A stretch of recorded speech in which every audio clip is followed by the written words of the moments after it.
Day 2 of the season from Guaranteed Rate Field. The Tigers and White Sox in the series finale, a series that has been shortened by inclement weather here in Chicago.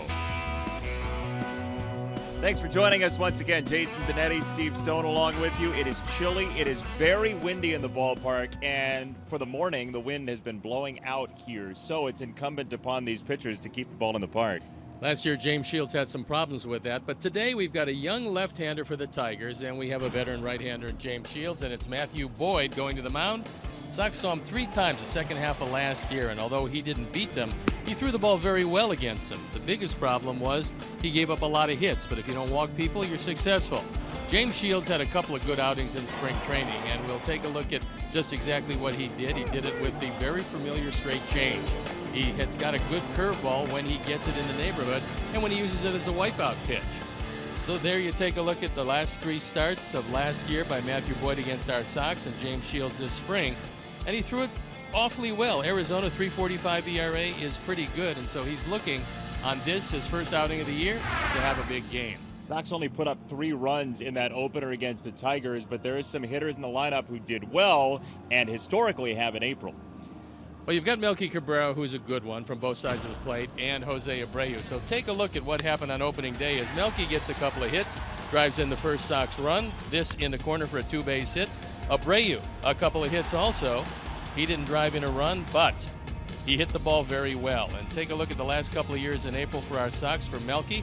The career in April for Jose Abreu, it doesn't get off historically to great starts, although last year was the aberration. It was a very bad start for him. I'm thinking he's going to have a big bounce back this year. I'm looking for a big year from him. Sox and Tigers, day 2 of the season. It was supposed to be game 3. Instead, it's game number 2. Sox and Tigers will play first pitch just around the corner from here in Chicago. Guaranteed Rate Field. Never fear, though, the weather will be better over the weekend, we are told, and that's the fun of the first week of the season. Ricky Renteria is finding that out. The weather changes day to day, and so, in fact, does the Tigers' rotation, something the Sox skipper is dealing with. The only changes that it puts me in is depending on if, like today, they're going to throw Boyd instead of Zimmerman, so we adjusted our lineup a little bit today. But other than that, there's no real a difference. We play the game when the weather allows us to be out here. We prepare to be out here to play, and I think the guys just want to get back out on the field on a consistent basis. Planning isn't exactly something that the baseball gods smile upon, is it? No, and ideally you want to play each and every day because you play every day in the spring, and so you want to keep that rhythm going. That hasn't been the case this year. 2 of the 3 getting rained out, but hopefully, and it looks like there will be baseball today. I think Ricky Renteria's got a pretty good idea what he wants with his team. He'd like to see them more consistent, but Mother Nature said no, we'll go with it. Good news is, as we said, the sun will likely come out the next couple of days. It's showing through a little bit. Spring break fun here at the ballpark. Doesn't matter what the temperature is, still spring break. Here at Guaranteed Rate Field as the Sox look for the series split against the Detroit Tigers, with James Shields on the mound against a formidable lineup for Brad Ausmus and the Cats from the Motor City. Here is the starting lineup, which is very similar to the one from a couple of days ago. Kinsler was 2 for 3 at the top of the card. Castellanos, Cabrera, Martinez, Upton, Tyler Collins gets the start, platooning with Mikey Matuk. McCann, Jacoby Jones up his first career home run, and the shortstop Jose Iglesias. Let's take a look at the defense and how they're going to line up behind James Shields. Melky Cabrera, Jacob May, and Abisail Garcia, just as opening day was in the outfield. Same with the infield. Frazier, Anderson, Saladino, and Abreu. Giovanni Soto gets a nod behind the plate, and James Shields on the hill looking for a big bounce back. He showed some very good signs in spring training. He was getting everything over, and his key is to stay ahead so he can use that good straight change as a wipeout. There you look at last season, most disappointing for him. Nobody was more frustrated than James Shields was, so he's trying for a bounce back season, and hopefully he can start it off on the right foot. The best thing could happen is this wind completely died down, probably 20 miles an hour less than when we came to the ballpark, and slowly it's going to dissipate as the afternoon moves along. We'll take a look at the umpires. Dan Iasonia has the plate. Then it's Mike DeMuro at first, Trip Gibson at second, Ryan Gorman is at third. And it's turned out to be just a beautiful day. It is a little chilly. It's 48 degrees, but outside of that, bright sunshine.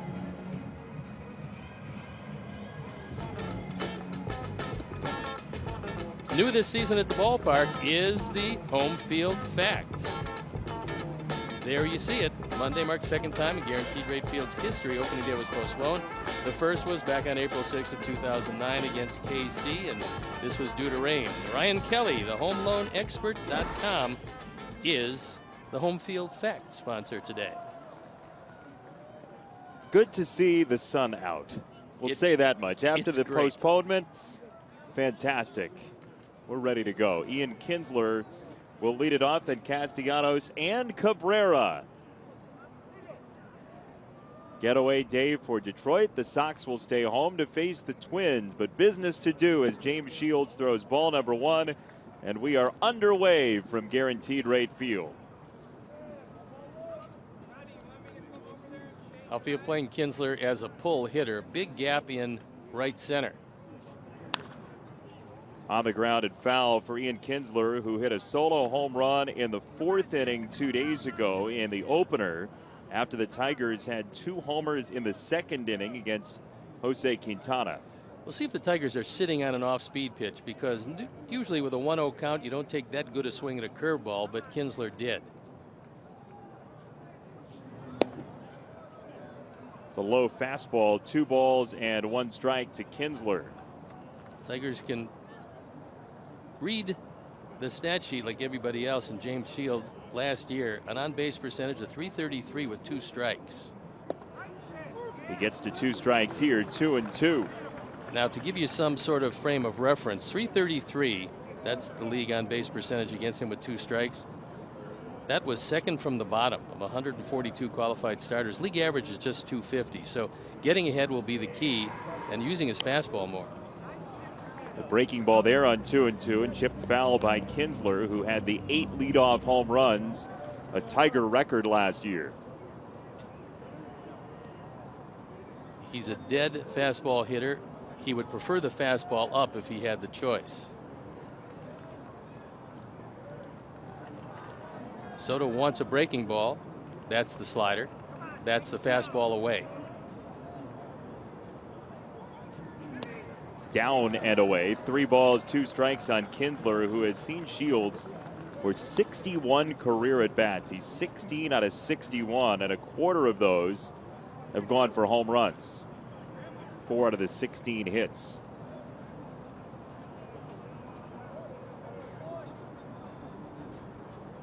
Three and two. He got him high fastball for strikeout number 1 from batter number 1. I got to believe that's going to be one of the adjustments James Shields is going to make this year. We saw him throw 4 fastballs all out of the strike zone, but again, with Kinsler in protection mode, that high fastball inside ties him up, throws it by him. So that's an adjustment that James, I'm sure, is going to make. When you've been around as long as he has, piled up as many innings as he has, you know what to do. Just a question of going out and executing and getting out a tough hitter as the first hitter of the game. Former All-Star back in 2011 with Tampa Bay, as that's outside to Castellanos.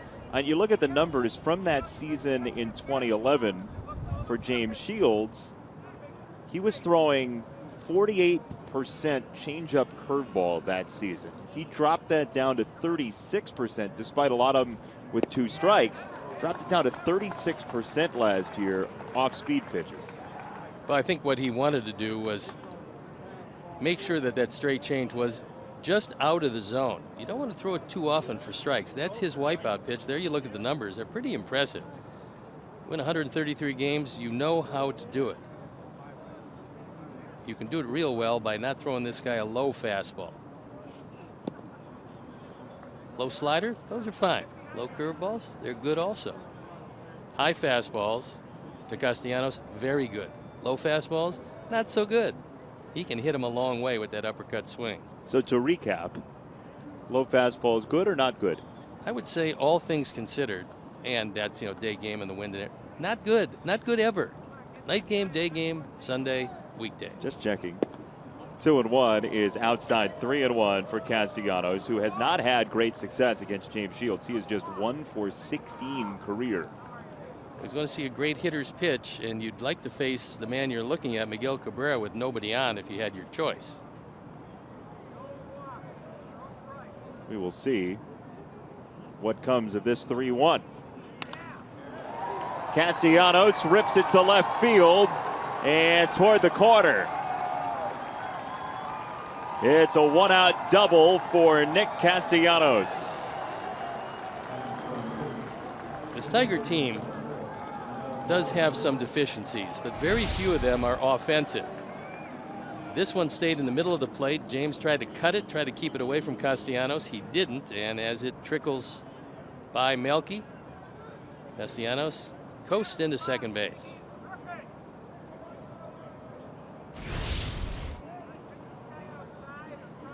Both hits this year in this series for Castellanos. Extra base hits, the home run 2 days ago, this double. And that brings up Miguel Cabrera, who has done very well for himself against James Shields with a .672 career slugging percentage in 64 at-bats.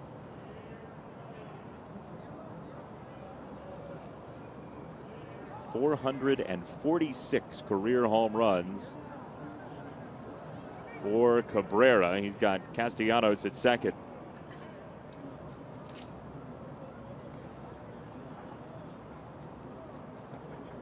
Miguel Cabrera has huge power the opposite field. The last 10 years, nobody's gotten close to him. 73 home runs have come to the opposite field in the last 10 years. Adrian Gonzalez, with good off-field power, has just 57 of them. That is a huge number. Yeah, he just has such big power, and in his ballpark, it's really dangerous if you're a right-hand hitter. Taking the ball the other way, it's a lot easier than if you try to pull it in Detroit. So the ballpark plays perfectly for Miguel Cabrera, as well as the fact that he's astonishingly good. And he's been good for a long time. Long time, through all injuries, and he plays hurt a lot. In the dirt, blocked by Soto, 1 and 2. He is now 3 home runs behind both Jeff Bagwell and Vladimir Guerrero for a tie for 38th all time. Cabrera struck out once opening day, and that was on a face-high fastball. Probably at 1 and 2, it's not a bad idea to try to go upstairs and try to throw it by him again.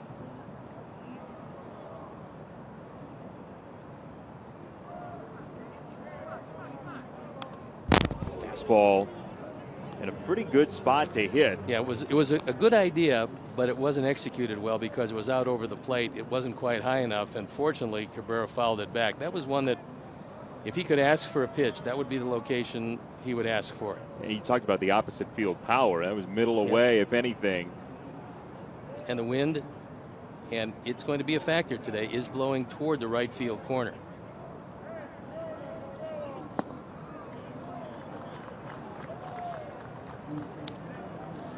And there you see the flags. The wind picks up a little bit, dies down somewhat, much less than it was when we came to the ballpark.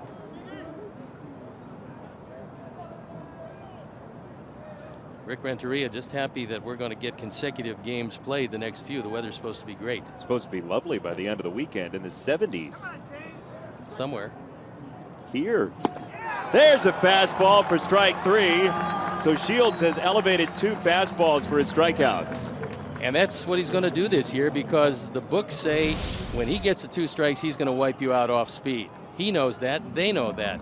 He cut this one just a touch, but he kept it up. And as you see, Cabrera late on the fastball, and James doesn't have a blazer these days. It's not like when he came up when he was throwing 94, 95, but it's good enough. It's a lot better than the results last year would indicate. It's just throwing it in the spots he wants to, and he did very well to Kinsler and Cabrera. Especially, as you said, if the hitters are looking change up. And if you look at the numbers, that's how you have to look. So 2 down, Castellanos at second. And here is Victor Martinez, who was 1 for 4 in the opener. 38-year-old switch hitter, Victor Martinez, the all-time DH now for the Tigers. And normally, especially, I mean, he's a pull hitter from both sides. but left-handed a little bit more so than right-handed. So Saladino, knowing that Victor can't run, is way back on the grass. And the outfield, a couple steps playing him to pull.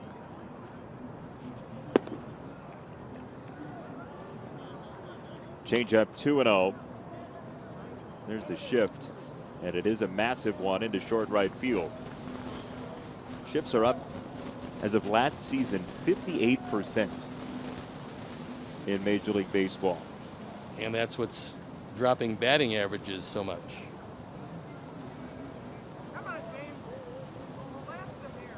2-0. Weaver's inside. 3 balls and no strikes with Upton coming next. I don't pitch to Martinez at all here, and I think that's what James is doing, is pitching around him. He's hit a little over 300 against him, which for Martinez against our ball club is not all that bad. He's got some gaudy numbers against some of the other pitchers. But if you can go righty-righty, and that's how he'll face Upton next, no sense getting anything too close to Victor, who's very dangerous. See if he swings here. No chance. It gets away from Soto, and Castellanos on to third.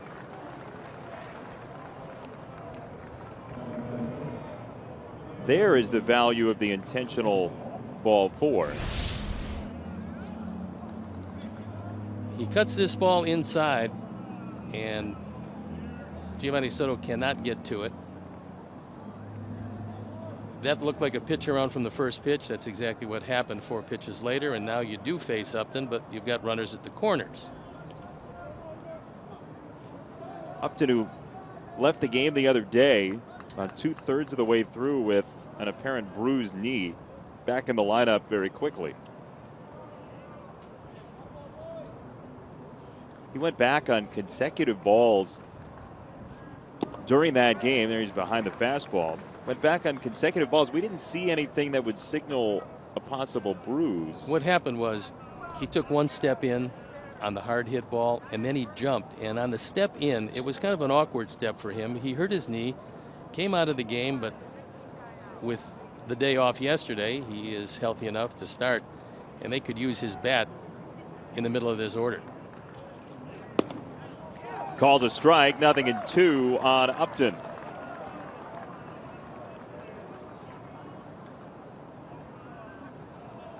Castellanos at third, Martinez at first. Shields trying to strike out the side. Castellanos will be coming down the line aggressively with his secondary lead, looking for a ball in the dirt. That's the curveball. James doesn't want it. That is the cutter or slider. He wants a fastball away.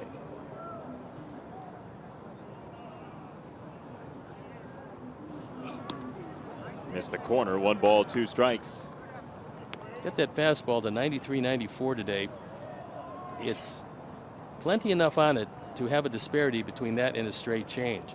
We haven't seen him go to the straight change. We've seen him throw some off-speed curveballs, but the straight change, he's holding that for a bit. Maybe here, 1-2. I'd like a face-high fastball. Let's see what he wants. It's a breaking ball for strike 3. James Shields, welcome to 2017. He strikes out the side. On Duncan, Saladino and Anderson top of the card again. Then Melky, Abreu, Frazier, Garcia. 2 new guys in the lineup today. Matt Davidson DHs for Cody Ashley, Giovanni Soto, the catcher for Omar Narvaez, Jacob May's second major league game. Let's take a look at the defense. And it's Upton, Jones, and Collins in the outfield getting his first start. Castellanos, Iglesias, Kinsler, and Cabrera in the infield with James McCann, the fine throwing catcher behind the plate. Matthew Boyd on the hill. He's a 4-pitch pitcher, has a curve and a slider to go with his fastball. Fastball, he can touch 94, 95, but he pitches comfortably at 92. There you look at the numbers in 18 starts, had a winning record. All of the numbers compiled last year, the best of his brief major league career, and he came over from the Toronto Blue Jays in a deal that sent David Price to Toronto. Got Daniel Norris. Yeah, got them 40% of their starting rotation, Norris and Boyd. Both lefties in their starting rotation. Pretty valuable. Young lefty starters. You'll take them wherever you can find them. Can that. So here's Tyler Saladino, who was 2 for 4 in the opener. And he watches strike 1 from Boyd.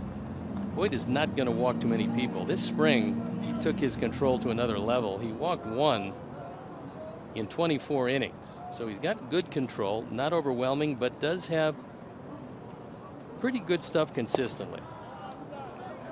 There's curveball there, 1 ball, 1 strike on Saladino, 27-year-old second baseman now, though he made his major league debut at third. A flexible player for the Sox. 1-1. 1-2. Jordan Zimmermann was initially scheduled to start in this spot, but he came down with a bit of an illness. Yeah, he got food poisoning a few days ago, and they wanted to give him 1 more day to get his strength back again.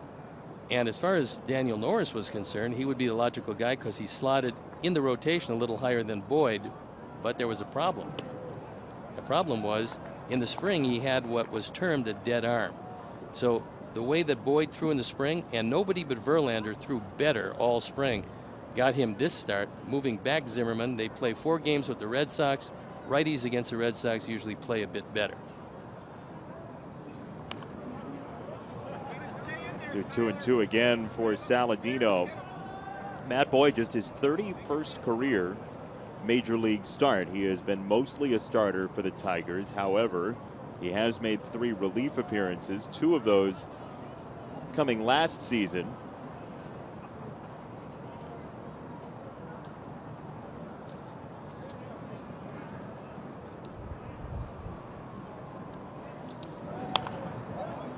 Another foul ball from Saladino, who at the top of the card has seen some pitches already, with 6 of them gone by. Yeah, this is what you really love to see, and hopefully you can get into that somewhat suspect Tiger bullpen. Pretty much the same guys that they had last season, where they weren't particularly effective. But Frankie Rodriguez, their closer, had a real good run last year, and he's starting it out pretty much the same way this year. Sox did get a run against that Tiger bullpen late 2 days ago. Touched up Shane Green for a run before he could get an out.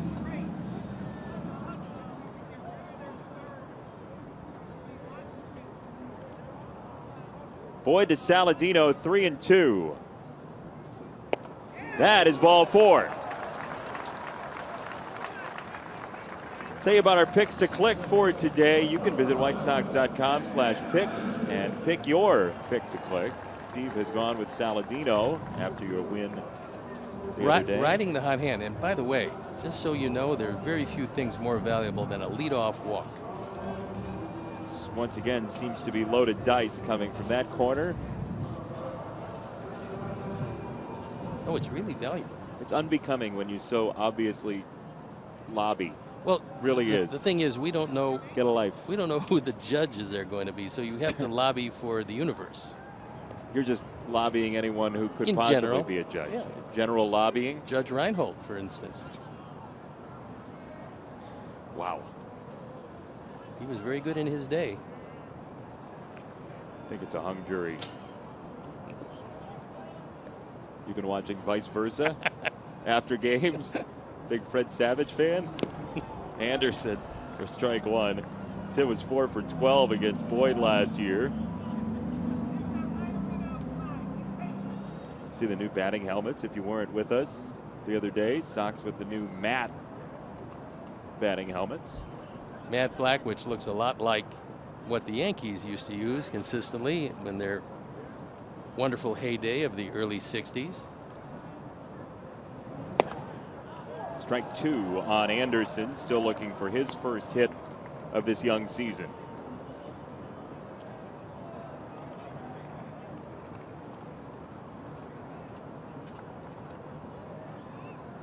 Saladino at first, Melky on deck. No score first inning. Chilly but sunny day at the ballpark today. It's high. 1-2. Tim, like most young hitters, is overly aggressive at times and will expand that strike zone. And so instead of a 17-inch plate, he's probably hitting off a 21-inch plate. Plus, he's swinging at a lot of high pitches. And if he can refine that a touch, he's got a very lively bat. Ball and 2 strikes and a throw on Saladino. When a pitcher makes that particular move, what the first base coach has to do is look at, in this case, Mike DeMuro, the first base umpire, and remind him he's got to step toward first base. That 90-degree angle, which it looked like Boyd might have crossed, that came very close to a balk. And that step was not directly toward first base either. No, and all you have to do, I mean, you can draw a line almost to the middle of the first baseline, and that's you can't cross. Watch it again. You could argue. I mean, yeah, I mean, it could go either way, and in this case, I don't think Mike DeMuro is going to call that unless it becomes even more conspicuous. Strike 3 on Anderson, so 1 down in the first. Rich Doobie, the pitching coach, decided that he was going to drop the arm angle of Matthew Boyd. And so instead of up here, which gave him no movement and a little less velocity, he dropped it here. It's almost like a low 3/4, which gives him a chance at low 3/4 to get the movement that moves the ball away from the right-handers. He also picked up a couple miles an hour on the velocity, and that would be the 4-seam fastball. So he throws a 2 and a 4-seam fastball. But the dropping of the arm angle to here instead of here was the best thing that happened to him, and Rich Doobie did that, and Boyd has certainly taken to it well. What's the gain out of that for Boyd? I think you have a tendency to have a very true fastball or straight fastball when you stay over the top. And so by dropping it down, he gets that usual movement that most lefties get that he wasn't getting before he did drop the arm angle. Melky to left field on a line, but playable for Upton. 2 down. The 2017 Chicago White Sox are presented by Guaranteed Rate. For a low mortgage rate and incredible customer service, go to rate.com.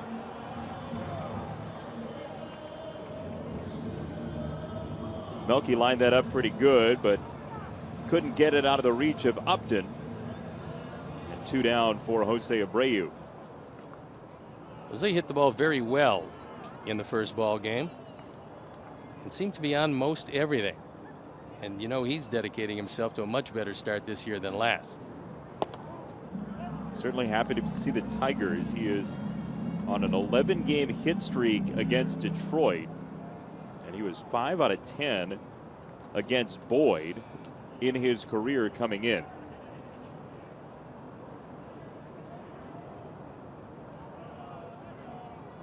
Saladino still at first. Now a ball and a strike on Abreu.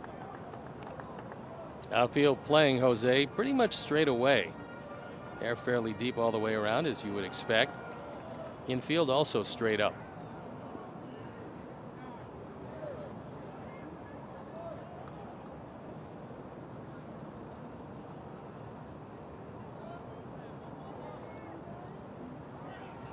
You mentioned that start that Abreu had last year. Very uncharacteristic. 6 extra base hits, 25 April games. He hit only .229 in April and slugged .354, which is well below his numbers for his career.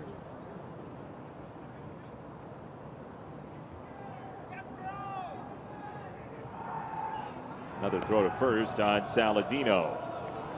And the fans are jeering. They didn't ditch work to watch a throw to first.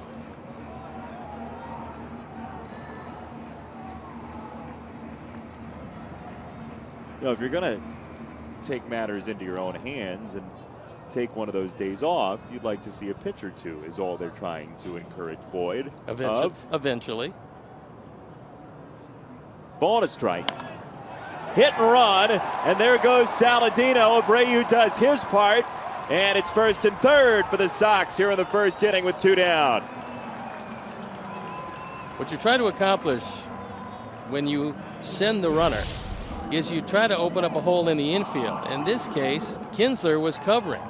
So as he goes to second base, the ball is hit behind him. He's got no chance. Tyler picking up the baseball right away, easily coasts into third, and he's running hard so that if in fact the ball is dropped, Nick Capra would give him the go-ahead, but this time the ball was fielded cleanly, gotten back into the infield, putting runners at the corners. He's talked often about the pitcher and the defense being in sync there. You throw a ball slightly up and away to Abreu, and then he hits the vacated spot at second base. Well, unfortunately,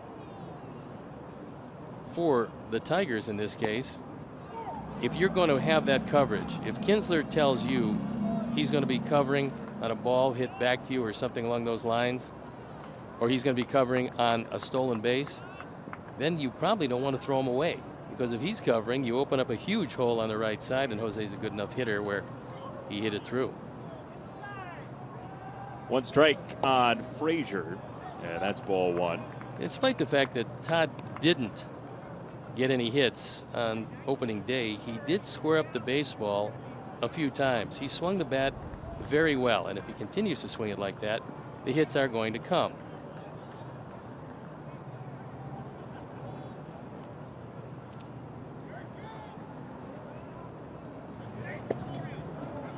Two balls and a strike on Frazier, who was a little frustrated with Justin Upton the other day. Upton made a great play on a ball that Frazier hit to left.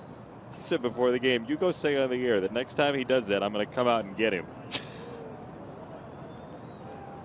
Fairly long run out to left field, though, and see it coming. 2-1. Frazier to left. Upton coming in to slide and make the play. Look out, Justin. 2 left on. Still no score after 1. Both teams rallied in the first, but neither could score.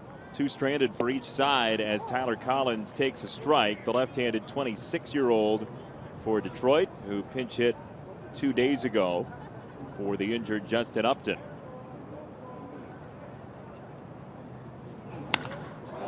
Collins rams it to right field, and this ball is out of here.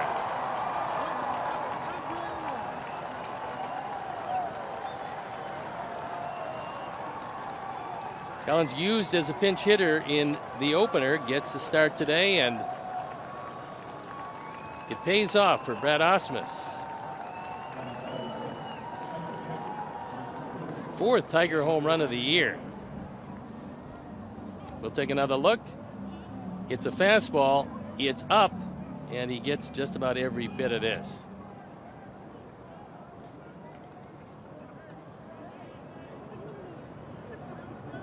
So Tyler Collins, who had a pinch hit home run in this ballpark last year, goes deep as a starter this season.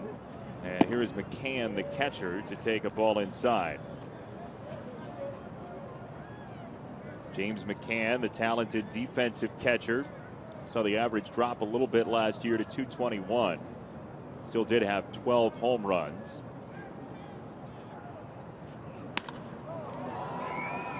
Center field and Jacob May for out number 1. We told you that there's some new food in the ballpark this year. And this is the Southsider Burger. Yeah. Thank you, Steve. And this is for you. I get the peppers. Red hot jardiniere. I think you're going to love it.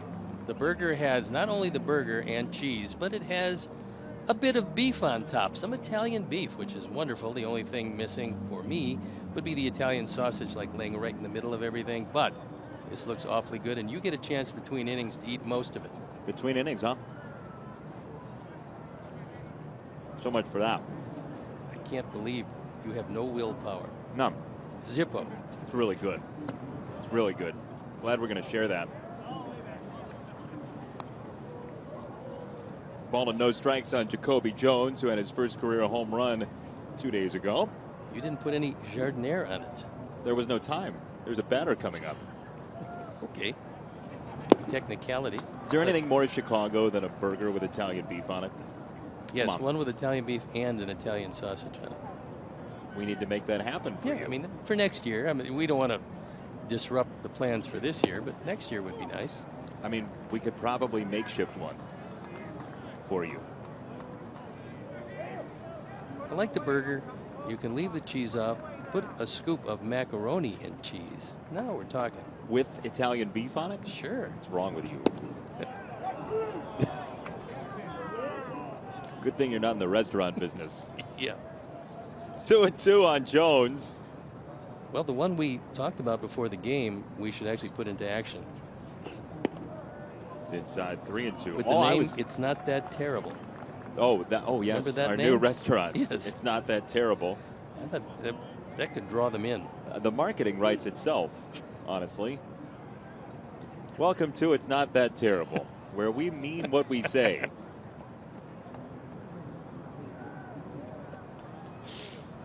Three and two on Jones in a timeout call. Jones took an off-speed breaking ball the first time he looked at Jose Quintana and rode it out of the ballpark for a 3-run homer that gave the Tigers the lead, which they never relinquished. Here's ball 4. Jones is on with a 1-out walk. Sox fans, join us as the Sox take on the Cleveland Indians. That's Saturday, April 22nd, 6:10 p.m. First 15,000 fans get one of those, a White Sox hooded sweatshirt presented by Guaranteed Rate. Get your low mortgage rate at rate.com today. To purchase tickets, visit whitesox.com. Jacoby Jones stole a base in the opener. Now, if he gets a little careless, James can pick him off first. I would assume that Omar Vizquel has warned him about the very good move that Shields has, but I'd like to see him get another step or two, and then you can get him. He was leaning, and it was a low throw. Good pick by Abreu at first.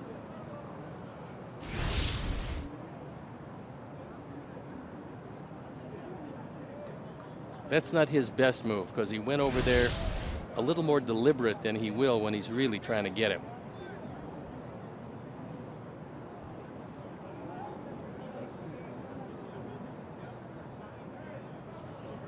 Iglesias takes a strike after an 0 for 4 in the opener. Iglesias is a very good man and one of the few in this lineup that you can put the hit and run on and pretty much be assured he's going to make contact. This is one of the toughest guys in baseball to strike out. One of the toughest guys in baseball to get to swing and miss a pitch. Led the American League in plate appearances per strikeout last season. Iglesias did not get time, and instead he takes a strike. That takes the hit and run out of the equation as he wants time, but it was not acknowledged by Dan Iasonia. That's a lesson for all you youngsters out there. Home plate umpire, if you have one, has to recognize your timeout or stand in because he's going to call a pitch. Breaking ball stayed up. Iglesias pops it up. Melky charging in for out number 2. Iglesias didn't seem bothered at all by the fact that time wasn't granted. Top strike 2. Nothing you can do. He realizes that you have to get the acknowledgement. He didn't, and so just cost him 1 pitch. A lot of time left in the season. Get that average up. He'll have a few at bats left. Ian Kinsler, who struck out on 7 pitches in the first. Fastball tied him up and in. Tigers lead on a Tyler Collins solo home run to lead this inning off. Another low throw. By the way, break up the Minnesota Twins. They've opened the season 2-0 against Kansas City. But they've retaken the lead. They had a lead against Kansas City. Now they've retaken it 3-2 heading into the bottom of the 5th, and they're heading here after the game. Twins will be here over the weekend, Friday, Saturday, Sunday, 7:10 tomorrow, then 1:10 over the weekend. Twins have some very good young talent. They're a ways away yet. They're being rebuilt also. They've got some guys on the cusp of coming to the major leagues, as well as some young guys in the major leagues who are going to make their mark in this game.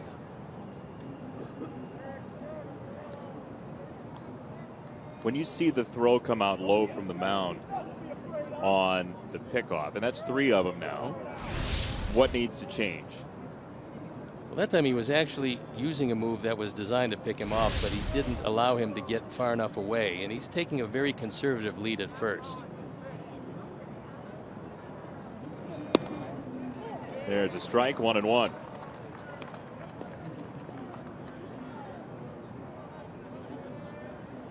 "12 years in the majors for Ian Kinsler, working on his first half-decade with Detroit. Gold Glover last year, just 9 errors in 744 chances. And he and Iglesias are one of the better double play combinations in the league. You think they're used to good shortstop, second base combinations in Detroit? Well, when you look at yesteryear and see Alan Trammell and Lou Whitaker, that was state of the art at that point. And these guys, they're right up there with him. Kinsler's doing something that's not easy to do. He's consistently getting better defensively as he moves along, which is very strange for a guy in his mid-30s. It's outside, 3-1 on Kinsler. A 34-year-old season for Kinsler right now, as Castellanos is on deck. We had initially heard that Nick Castellanos was going to go by Nicholas this year. There's a strike. That was what he was listed as on the roster. But then talking to some of the Tigers folks, they had said, well, no, maybe it might just be paperwork that he filed and his name got changed in the system. But we have found out he is going to go by Nicholas Castellanos this year. So we're going to go Nicholas from now on. Okay. There's your name update. Kinsler to right field. We're going to have to wait for Castellanos for next inning. Collins homers. Sox are down a run.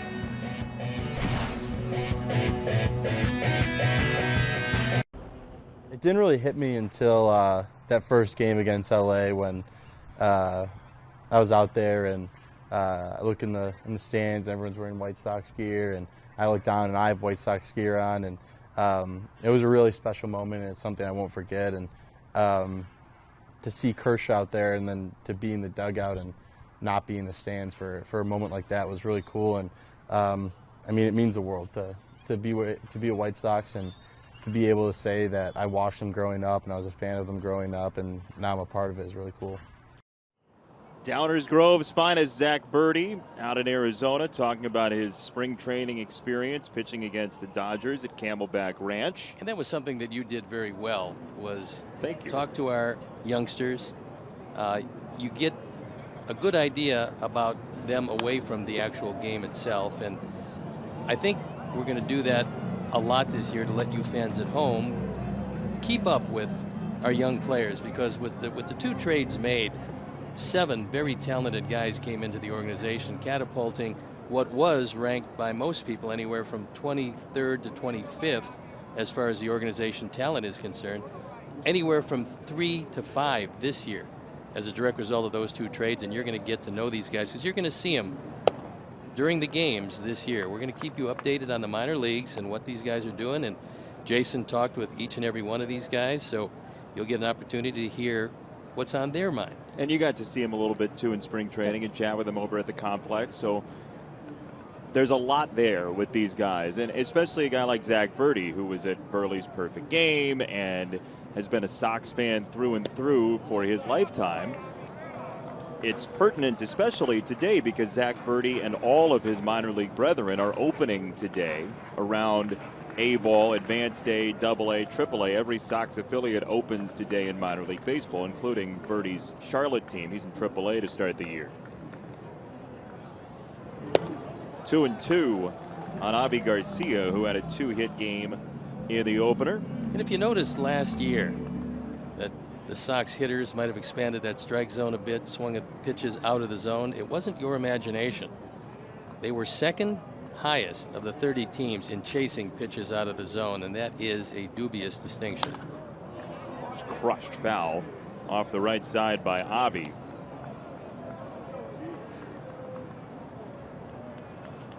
You're talking about the minor league affiliates opening.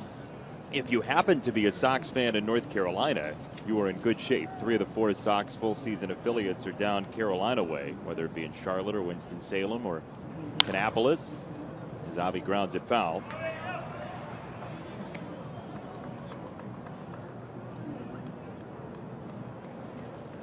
Roster move, by the way, today. Jake Petrichko is placed on the DL, so 1 game for Jake, and he's replaced by Tommy Kahnle before he could play in a minor league game this year.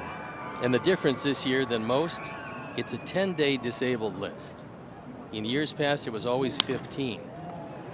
It's part of the new collective bargaining agreement as Avi was breaking down the line and he beat out the throw. I think Brad Ausmus is going to look at this one.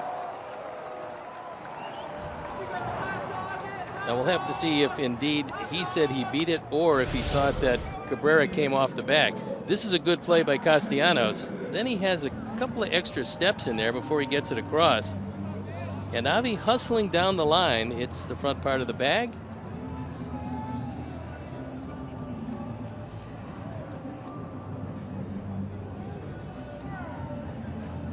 It'd be tough to overturn, don't you think? I think the ball actually got there before he did, but he's really hustling down the line, which is good. It's a bang-bang play at first base. It's very close. And they will challenge. They are going to challenge this. They're going to take a look at it. So I figured that Brad was going to do that. He might not have if there were 2 outs in the inning, but leading off an inning, you get a base runner on, it's a little bit more destructive than with 2 outs.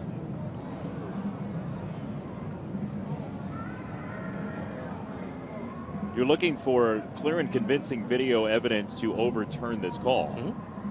And I don't know that that exists. Very close, and it looked for an instant perhaps Cabrera was going to come off the bag.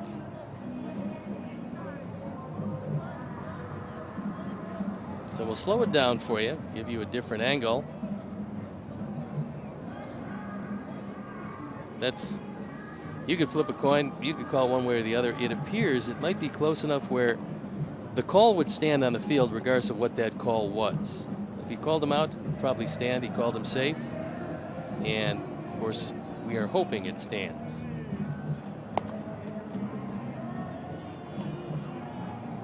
Brad Ausmus uses the challenge on this leadoff batter in the 2nd inning, but good for Avi sprinting down the line and making this a close play.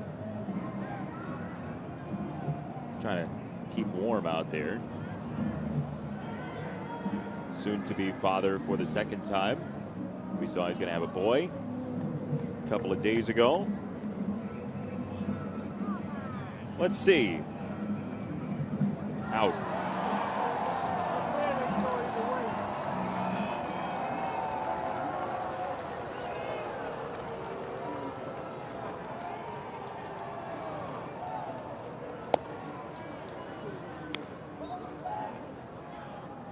Well, I think very soon, by the way, in Major League Baseball, they're going to figure out a way to get the umpires to tell us what they were looking at, to make the announcement after the call. That's a drum we've been beating for a year now, and I'd just like to hear the explanation. To see exactly what was being challenged, if it was, did his foot come off the bag or did the ball beat him? Yeah, we don't know.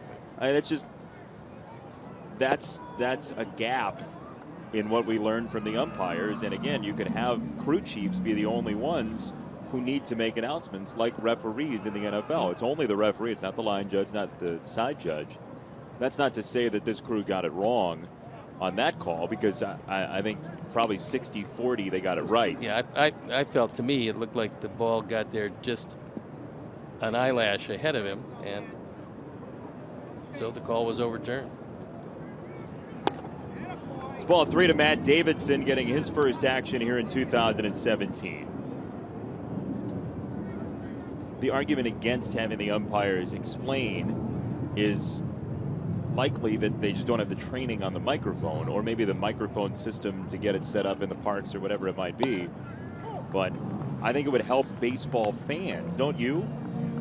To know the why. To understand. To learn the rules. I mean, that's part of the game. The fun of baseball is to learn all the intricate rules, because it's a very deep rule book and a very tough job to do.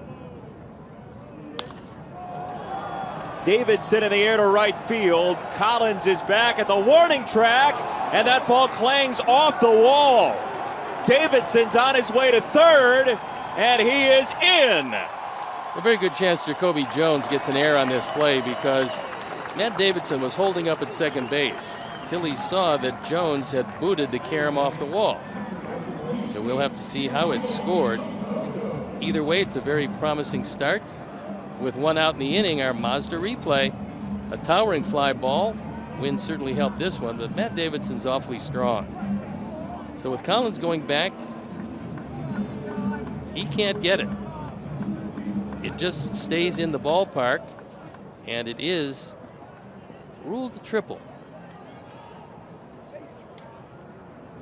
Matt will take it. His first career triple. Second hit in a Sox uniform, and now Giovanni Soto. Strike one in his first Sox game since September 29th, 2 years ago. Just an ideal spot to hit in with the infield in at all 4 positions.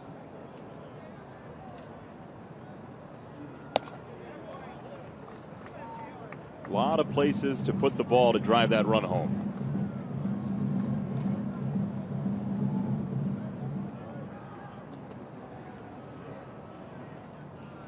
.34-year-old catcher Soto takes low. Close pitch. That one was borderline, might have had a bit of the plate, but we get some sort of an idea about the strike zone for Dan Iasonia. There you see the 3. He had a piece of the plate.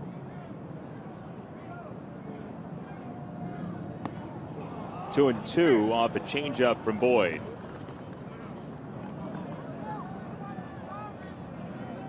Pretty good pitch on 2-1. Yeah, that's the one thing you worry about when you change an arm angle for a pitcher. You worry about the straight change because it has to come out of the same release point. And if you're used to throwing it over the top instead of mid 3/4, sometimes you will vary the arm angle, and if you do that, it's a tip-off that the change is coming. Boyd did not do it that time.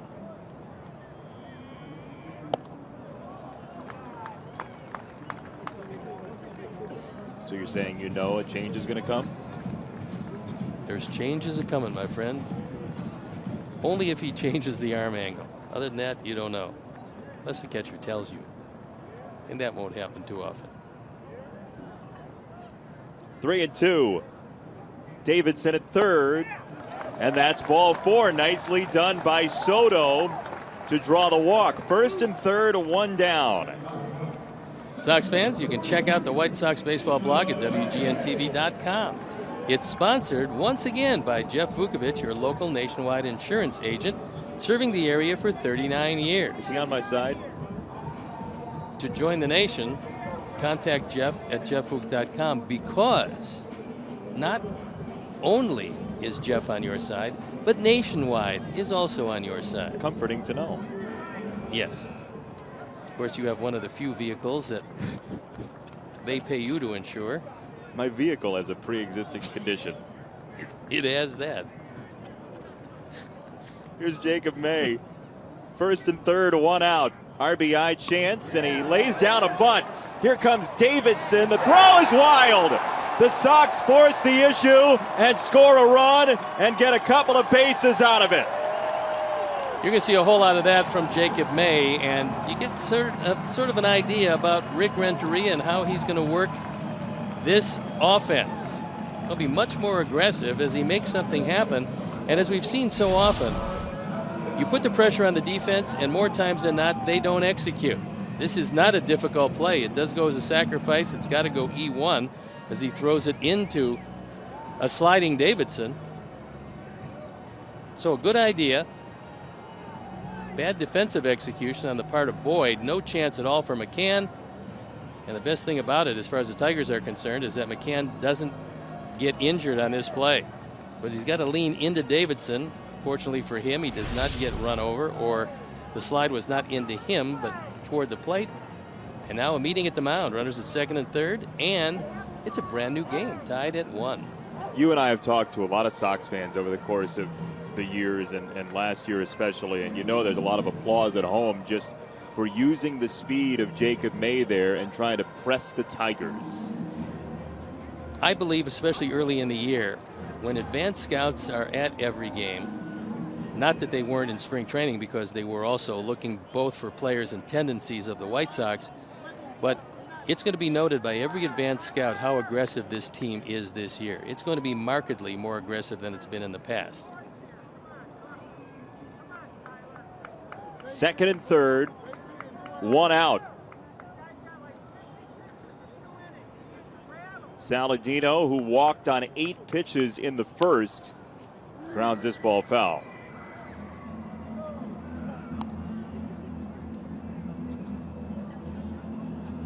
That's one aspect of a pitcher's game that he's got to do exceptionally well, and that is field his position, because when you release the baseball, you're the fifth infielder. If you can't field your position, you're going to have all sorts of problems. And the guys who've won lots of Gold Gloves usually win a lot of games because they help themselves consistently. And that time, if Boyd makes that play, he could get out of this inning without giving up a run. Instead, it's got a chance to be a big inning.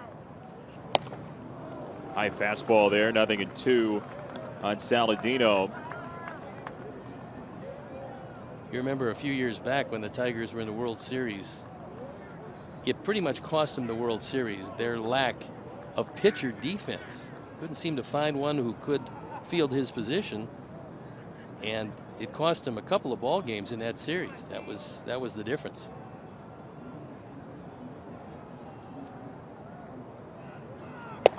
Way high, 1-2 on Saladino. And here Boyd ends up costing himself some pitches. This is one where if you've got confidence in your catcher, you're going to bury that breaking ball in the dirt. But it's a tough pitch to make successfully unless you have supreme confidence that your catcher is going to be able to block it. 1-2. McCann scoots over there. 2 balls, 2 strikes. Tried to cut it inside that time, but it was too far in.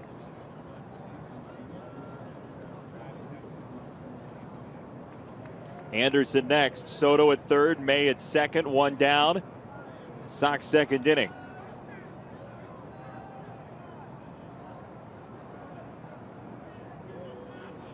Two and 2 for Saladino. To shortstop, Iglesias comes home and got his man. He measured it and threw it well to chop down Soto.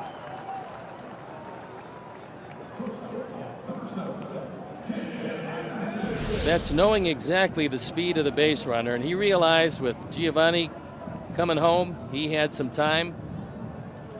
Made a good solid throw. You see McCann how he shields the baseball once he catches it, making sure that a really aggressive slide where a guy will hit the catcher's glove doesn't knock out the baseball because he protected it with the other hand.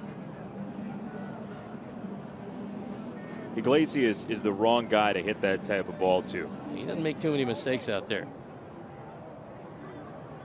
So his counterpart, Tim Anderson, has the rally in his hands.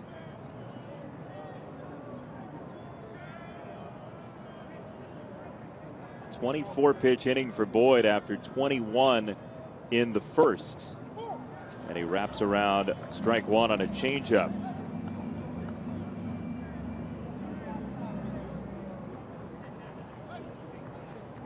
Be a good time for Tim Anderson's first hit this year.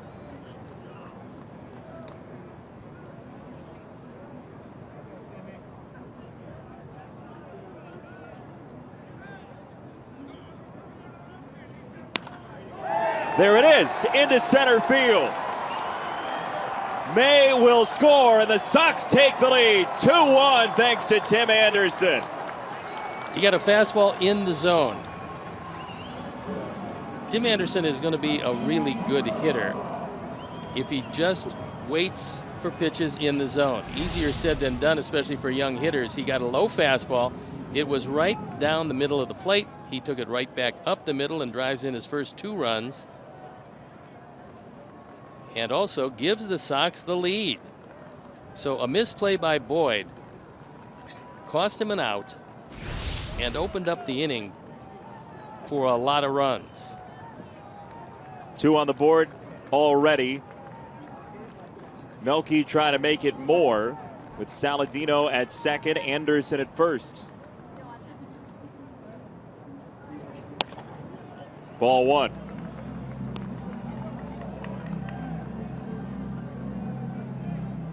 So Davidson a 1-out triple, Soto the walk, May the bunt, the errant throw by Boyd, Saladino the ground ball fielder's choice, then Anderson drives in Jacob May to give the Sox the lead. Melky over the top of the changeup, 1-1. Melky hit the daylights out of one last inning, but unfortunately it was right at Upton in left field. 80 doubles since 2015 for Melky Cabrera. He played in an outfield in Kansas City where all three outfielders had at least 40 doubles. Be a long time till you see that again. Close pitch, missed. Talk about an outfield season there. 3 with 40 doubles, my goodness. Anibal Sanchez, who lost out in his bid to be a starting pitcher, is now working on the final year of his contract out of the bullpen.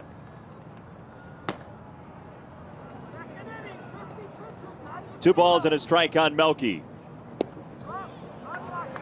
3-1. That was a pitch that could have gone either way, but we've seen Dan Iasonia so far very consistently not calling the bottom of the knee fastball. If he stays there all day, not going to get a whole lot of conversation from the players. Abreu next, 3-1 on Melky Cabrera, 2 on, and he takes ball 4, bases loaded. The Sox have 2 walks in the inning, 3 in the game. Sox fans, you can manage a game along with Rick Renteria by visiting WGNTV.com and click on the Game Zone for the latest stats and information. Dodd Camera, family owned and celebrating their 125th anniversary. Dodd Camera, where the focus is on you. Focus right now is on Jose Abreu. Bases loaded, 2 down, and a 2-1 score on the board.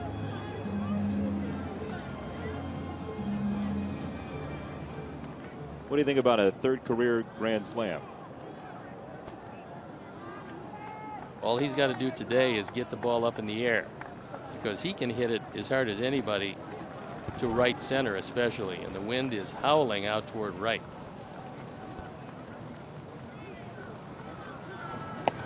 Would you believe that Jose Abreu in his career does not have a bases loaded double? I will now. 2 homers, 1 triple. Anybody ask me that particular piece of trivia, I got it. Take that one to your water cooler. Indeed. Somewhat surprising as hard as he hits the ball. Now 0-2 as he rings one in the dugout. That'll shake him up down there on the third base side, right into the Sox dugout. Career with the bases loaded. Abreu has been magnificent.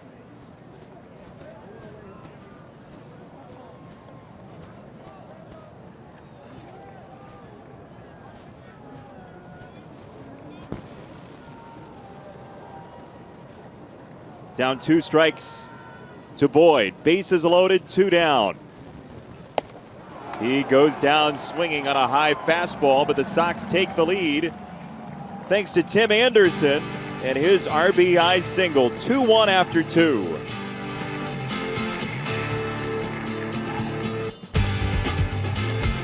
He's Steve Stone. I'm Jason Benetti, and you are you, wherever you might be. Thanks for joining us for afternoon baseball under the sunshine here in Chicago. Sox have taken the lead 2-1 with a 2-run second inning. And Castellanos, Nicholas or Nick, takes strike 1. So the story is, he used to be Nick Castellanos. He's now Nicholas. It's all the official documentation. His driver's license, birth certificate, all that says Nicholas. So that's the reason he changed it this year. But he says everybody calls Miguel Cabrera Miggy, even though he's Miguel Cabrera, so I can still be Nick, but everything's going to say Nicholas. Can't be Nicky? It could. We need to get him and Nicky Delmonico together, and they can talk it out. Ball and 2 strikes on Castellanos, who doubled back in the first. You've put a good dent into that burger and Italian beef sandwich. Yeah. It's real good. Is it really good? This is going to be a very good thing that we have food coming up into the booth to get to try, because we don't get to walk around the concourse. We don't get to try all the new stuff in the ballpark during the game like you all do at home. So we're going to show some of it to you this season, and I'm going to gain 50 pounds by the end of May. No, I don't think so. You're not going to share some of this with me? Oh, no, not today. Ever? Yeah, eventually. Not that particular one, no. It looks like it's been gnawed at by a rabid squirrel. A rabbit squirrel? Is that some sort of hybrid? Yes. to it, Castellanos, who fouls it away. I don't know what your science class was like at Brush High School, but we didn't have any rabbit squirrels at Homewood Flossmoor. Oh, but you had rabid squirrels. A bunch of them. We just said the same thing. Oh, you said rapid. So no fast squirrels? I said rabbit. Wow.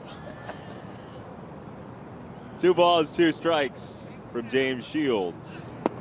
That is strike 3. So Shields has struck out 4 through 2 1/3.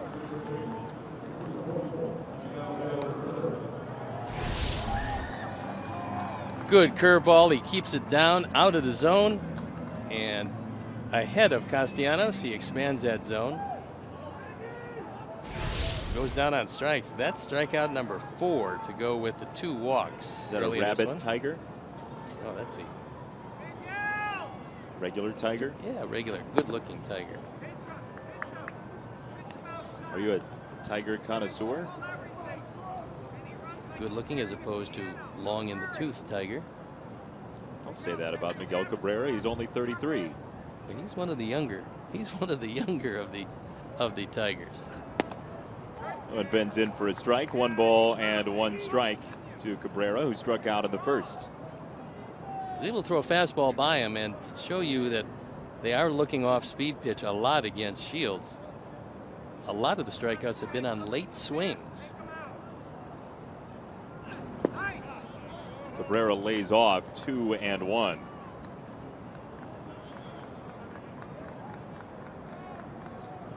.65 career at bats against Shields for Miguel Cabrera.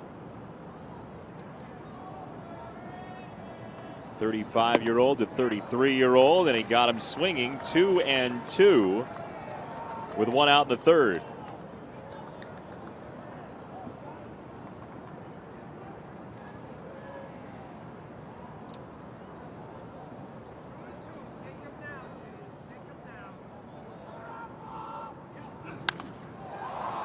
In the air to right field, Avi is on the case toward the corner to make the play for out number 2. It's a good play on a ball slicing away from him, and Miggy looks out. Appreciating the effort, if not the result, as Avi comes over, gets a good break. The loss of 15 pounds probably going to help him defensively this year. He is moving a bit better, and that time stayed right with it on a ball that was being pushed by the wind. On a windy day, that's not an easy play that he just made. It's not. 2 down for Victor Martinez.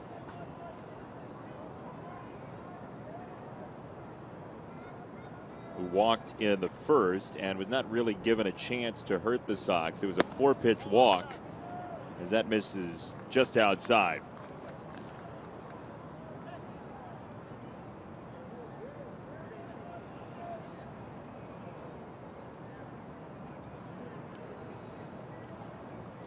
Five-time All-Star Victor Martinez, age 38. The Tigers are wearing this commemorative patch for Mike Ilitch, their owner, longtime owner of this franchise, a wonderful man who did everything he could to try to get 1 world championship. Unfortunately, Mr. Ilitch passed away. They're wearing the patch to commemorate what he meant to the team, and he was a very well-liked, well-respected owner. Tigers did something really cool on opening day, and they didn't have opening day at their own park, but the grounds crew carved out a Mr. I in Comerica Park's grass, and they had this wonderful aerial shot on their Twitter page that they posted of Mr. I in the grass. Neat. And they're also, when they do return home, which is going to be against Boston after they get done with festivities today, Jim Price, longtime radio analyst for them and very good friend with Mike Ilitch, is going to make the announcement of the flag that they're going to raise in Detroit. And he was an owner that allowed them to get that payroll every year just about as high as it got with just about any team, because he was just trying to get that World Series title. He got awfully close, just couldn't quite seal the deal. Yet it wasn't for lack of the financial support, because they spent a great deal of money.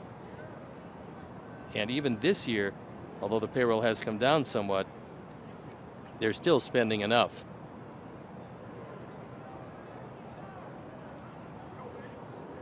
Three and two on Victor Martinez, 2 down. And he bounces this ball foul off his own dugout. Pitch counts are high for both pitchers so far, 62 for Shields. The Sox really ran Boyd's count up in the second inning.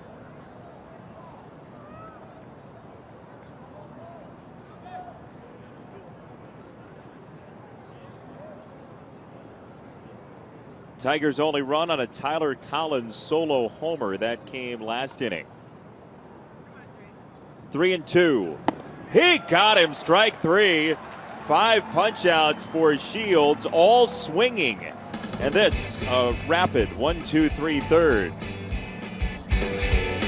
999 right now. The 300th texter will win a $30 gift card to a Subway restaurant in the Chicagoland area. Don't miss out on the Subway Triple Play promotion. Right team to do it. Sox turned 3 of them last year. It's Todd Frazier, who lined out to left field, and Upton in the first.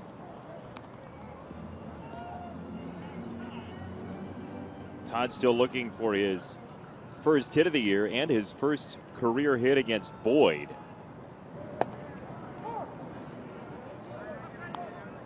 That was a real good backdoor breaking ball, shaving off the outside corner.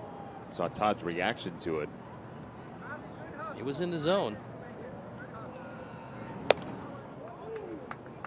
Boyd has gotten a lot of mileage off that face-high fastball also. That's how he got out of the second inning, with a face-high fastball to Abreu.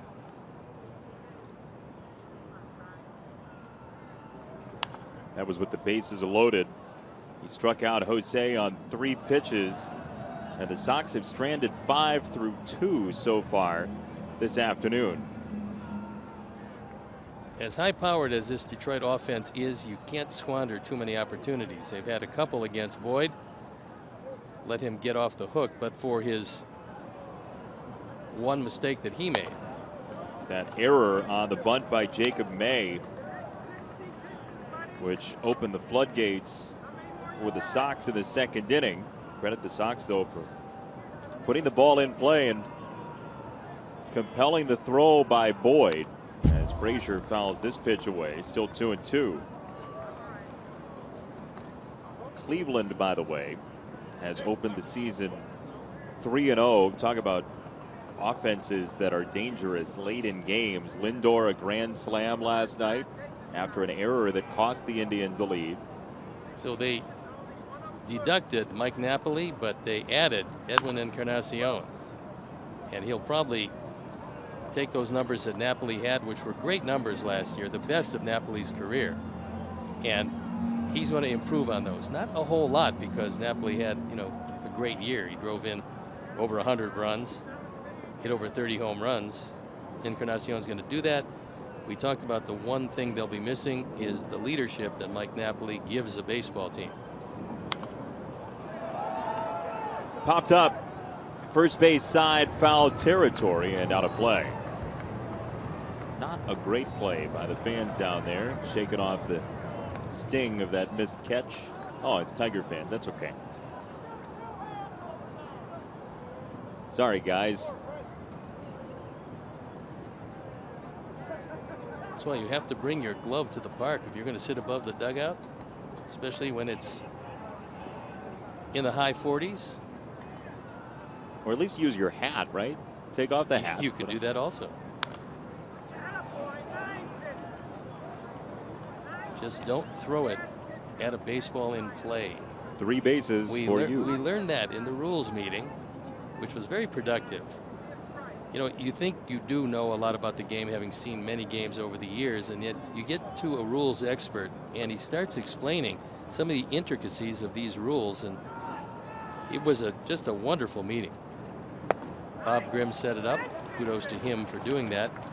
Scott Reifert pushed the buttons on the PowerPoint. And he was terrific. Outstanding. Terrific pushing the buttons on the PowerPoint, knowing just when to stop, and sometimes going past it, having to go back. But it's ad-libbing, though, that he's really good at. Frazier to left field. Upton coming in. Iglesias going out, and that is a fair ball caught for out number 1. Sox fans, join us as the White Sox take on the Minnesota Twins Saturday, April 8th, 1:10 p.m. for his 15,000 fans. Get a White Sox winter hat presented by Coca-Cola. To purchase tickets, visit whitesox.com.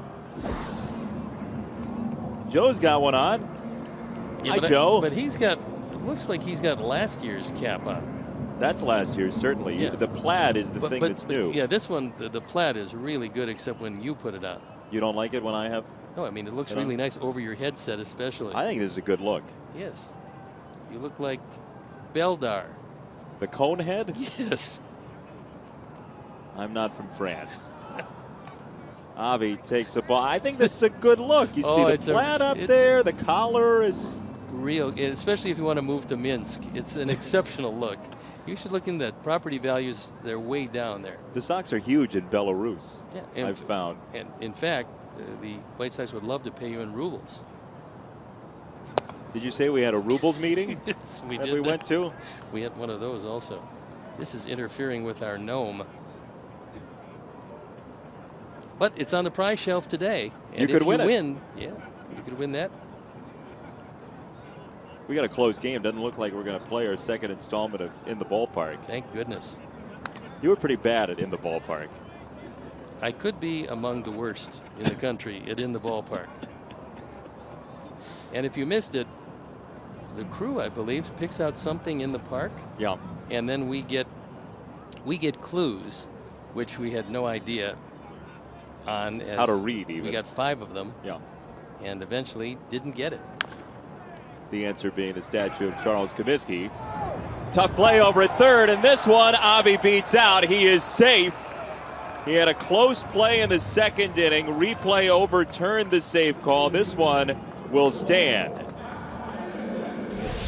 This is a very tough play for Castellanos. He's playing off the line. That's the first thing. He can't plant. He's got to throw on the run and does not get it there. Even if Cabrera comes up with it, he's not going to be out at first base. So he got a hit taken away on the challenge, and this time he gets the base hit. The oddity of the 3 hits he's had this year, they've all been to the left side of the infield, even though defensively, most teams, especially in the outfield, play him as an opposite field hitter. 3 for 6 early this season for Avi Garcia, and now Matt Davidson, who nearly homered last time, instead tripling to right field. Takes ball 1. Pitch number 71 for Boyd. Big advantage if you can get into the Detroit bullpen relatively early, something they couldn't do against Justin Verlander, but something they will do today.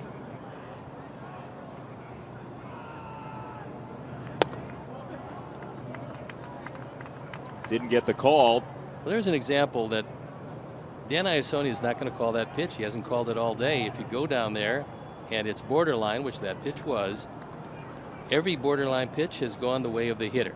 So Dan is consistent. That's all you ask. 2-0 for Davidson. Big rip, 2-1. This is a time for Matt, who's going to be given the opportunity, especially against the left-hand pitchers, to have his potential translate into performance, because he's had a world of potential, even starting back in his Diamondback days. He's got big power, and he showed you a little bit of it with that second inning triple.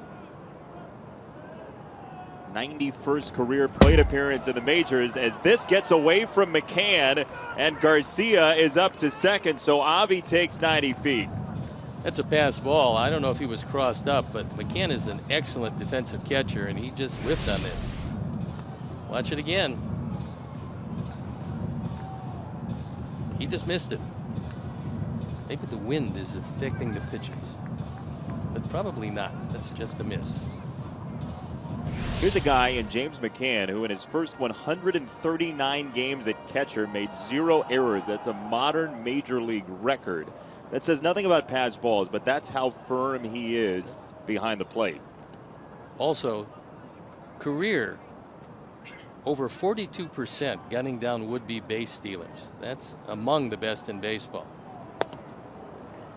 Like last year, only Salvi Perez was better than James McCann.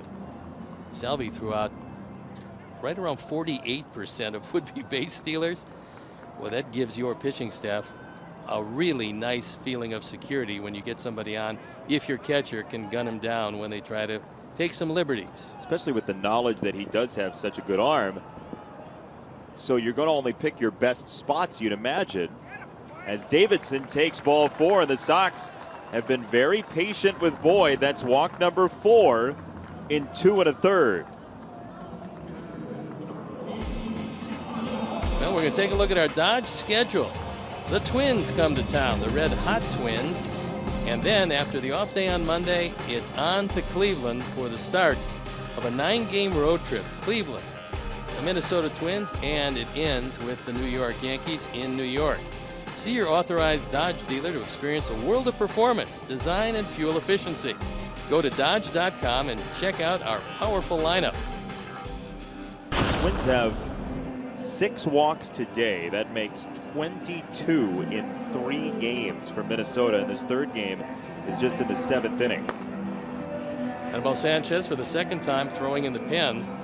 We're going to see him in the not too distant future because of that pitch count.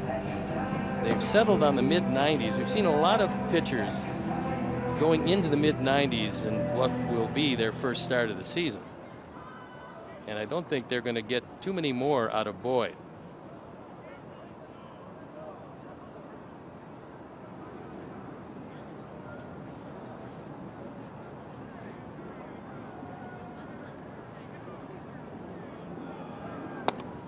Well, his shortest start of the season last year was much shorter than this one. It was September 25th against Kansas City. He gave up 5 hits, 4 earned runs without getting an out. That'll do wonders for your earned run average. That's why it was in the neighborhood of 4.5. Yeah, it went from 416 to 453.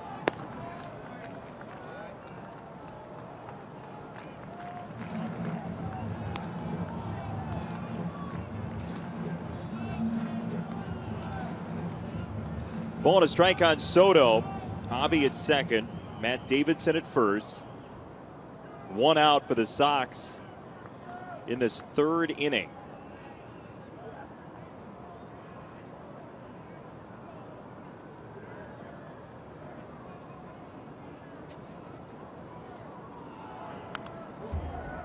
One and 2 on Soto, who made his major league debut the year the Sox won the World Series. It was actually a game against the Astros. Came in as a pinch hitter in late 2005. Then he went on in his first full season to win the Rookie of the Year with the Chicago Cubs.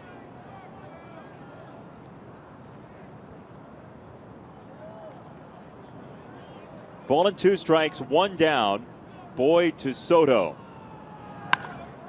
Giovanni gives it a ride deep to left field, and it is fair and gone.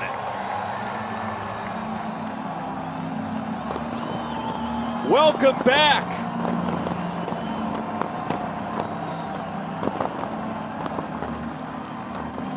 That was a bomb. The only question, would it stay fair long enough? That was answered by Brian Gorman, who said yes indeed it did. That's going to be it for Boyd. This is going to be the last pitch he throws. This is a cutter that didn't get inside, and Giovanni hit the daylights out of it. So Boyd will leave. with a 4-run deficit. As the Sox knock him out here in the third. So Sanchez will come in. Boyd will depart. We will step out and be back after these messages.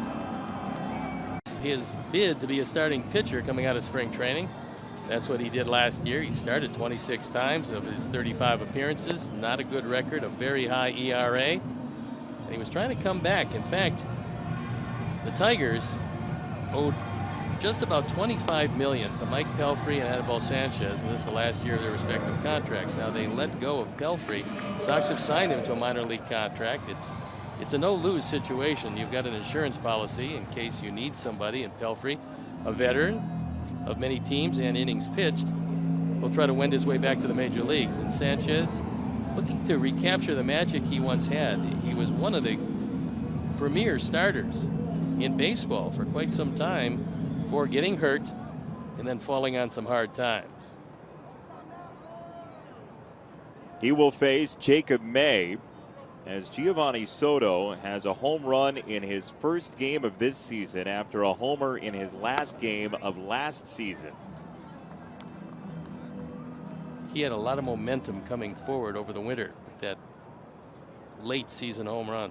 Easily carried over from August 14th of 2016 to the first week of April 2017.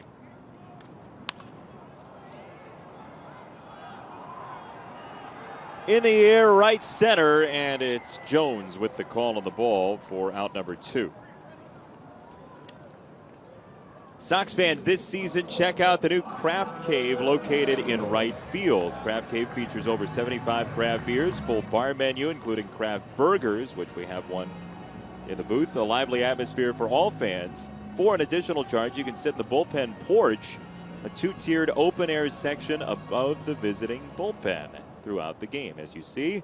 For more information, 312-674-1000 or visit whitesox.com.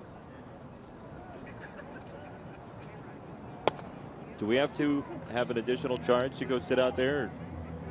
No, we do that gratis. We might just do that during the course of this season as we move around the ballpark on occasion. Is that true? You know something I don't know? We're going to be out there? Well, I'm going to suggest that you go out there. Thank you. Ball to strike on Saladino. Starting in about the 5th. No, actually, it's just a beautiful day today. Ball to strike from Sanchez to Saladino. 2 for 5 with a couple of walks this year, and now down 1-2. Sanchez in 2013 went 14-8, but it was the ERA that really set him apart from most starting pitchers. 257 and 29 starts with these Tigers. Just a terrific year. Then he started his trips to the disabled list. 4 of them, in fact, in the last 3 years.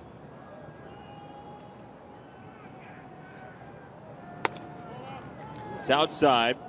Corner has not been expandable, to Dan Iasonia's credit. 2-2. No, he's been very good. He's had a good day behind the plate.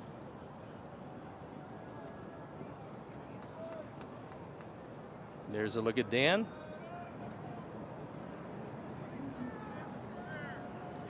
Inside. 2-2. Up and in. 3 balls, 2 strikes. So Saladino now has seen 18 pitches in 3 trips. Exactly what you want to do if you're going to hit leadoff. And he'll have his opportunity, as I think will Jacob May, who's been hitting 9th, but if Saladino doesn't play, you would think May would move to the top, but we'll have to see what Ricky has in mind. Checked his swing, and Saladino held up. Second walk for Saladino today, and the 5th for the White Sox.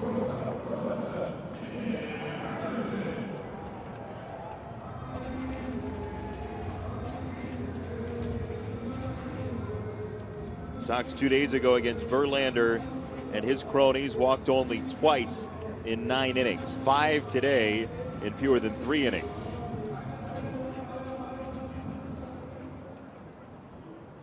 This was really an oddity for Boyd because he walked 1 man all spring and came out today with little or no command, which for him, because he's not an overpowering pitcher, is the kiss of death.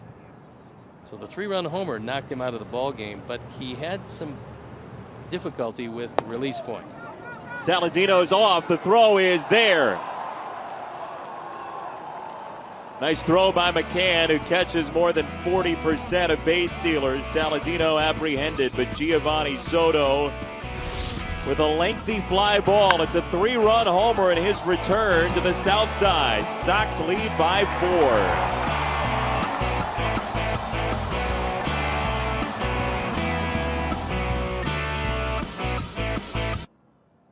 We've added a few peppers for you that was supposedly going on the sandwich that Jason decided not to eat. So you have an opportunity to get, well, if you get these sent to you, I don't think they're going to be great, but these are actually gloves that Todd Frazier donated today. These are Todd Frazier gloves.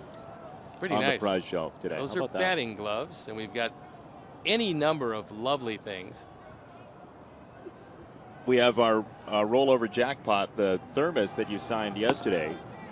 We're going to, as long as nobody takes that as their prize, the thermos is getting signed by a new person in the press box every day. And the new signature today was from visiting radio engineer Bill Carambellis, which I know you've all wanted one of his signed thermoses.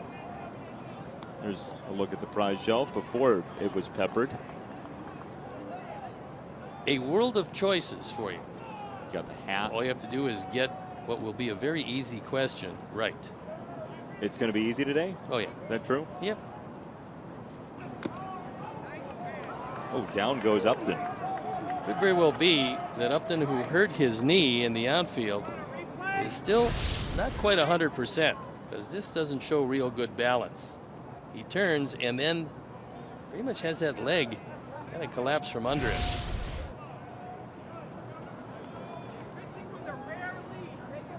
Guess the Upton is ironic for this at bat. 2-1. One wavers inside. 3 balls and a strike. James Shields so far 2 walks, 5 strikeouts, just a couple of hits allowed. And he's doing it with more fastballs than he has thrown of recent vintage. And a lot of these Tigers are still looking for the off-speed pitches. That is ball 4. It's a leadoff walk, and here's your Sox Math question for today. Hashtag Sox Math on Twitter. First correct answer wins a prize off the prize shelf. White Sox is your returning champion. Number of hits Saladino had Tuesday, multiplied by Melky's hits Tuesday. Add the bases Melky accounted for Tuesday, and then subtract the number of White Sox affiliates scheduled to play their opener today. Hashtag Sox Math. First correct answer wins a prize off the prize shelf. White Sox has his Mark Burley figurine being sent to him today. That was a nice choice. It was, yeah. Seeing as it was a fairly limited prize shelf opening day. Fairly limited. Not today. Opening day was fairly limited. We only had, what, 8 items to choose from? Because you ransacked the prize closet during the offseason. It's Tyler Collins. 5-1 Sox with the lead thanks to a 3-run homer from Giovanni Soto.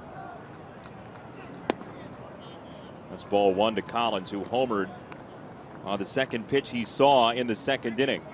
Homered on a high fastball, which is unusual. Most left-handers don't go up there to get it. He was able to do just that, and it was a no-doubter.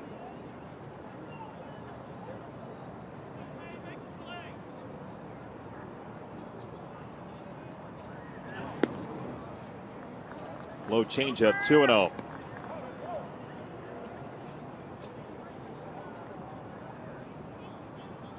"70 pitches for James Shields so far.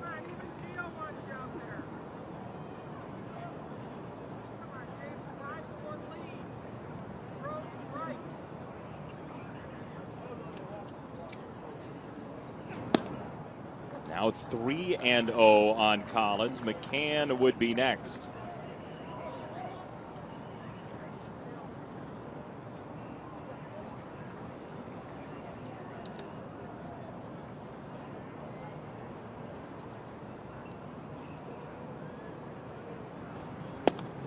Collins takes a strike, 3-1.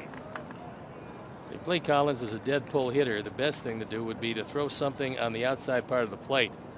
It's a good hitter's pitch, but sometimes you can get an aggressive hitter rolling over anything with good movement away.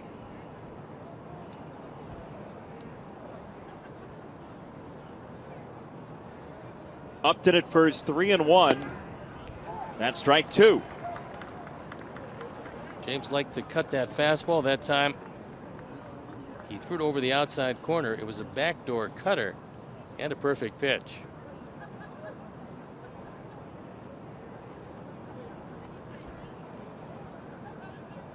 See if Upton thinks about going. 3-2, nobody out. He holds, and it's fouled away by Collins. James got away with one there. It had a little too much of the plate, but Collins fouled it back. No sign of any movement from Upton.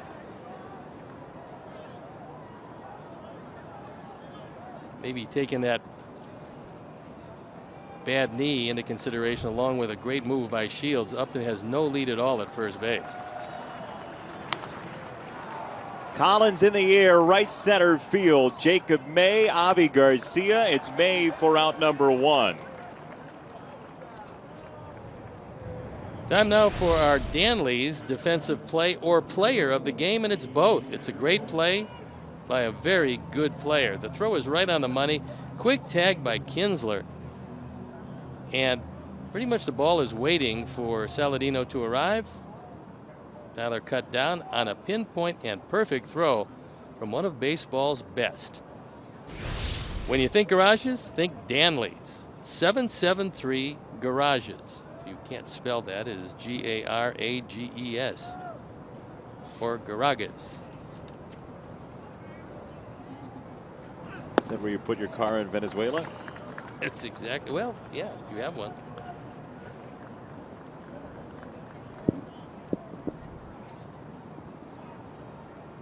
One strike on McCann, who made that great throw. It's not surprising, as you said, he is one of the best defensive catchers, especially young defensive catchers in baseball. Mid-20s.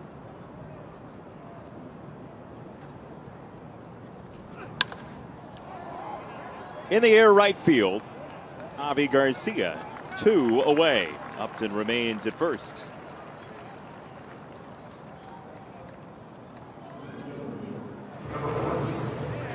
So here comes Jacoby Jones, who hit his first major league home run yesterday in his first at bat of the season. It's a 3-run homer, and it helped the Tigers to that win.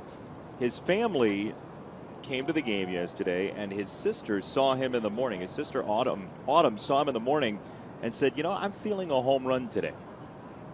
Parents said, no, just, we're looking for contact. Like, don't put the pressure on him. Especially from a guy who hit 3 last year.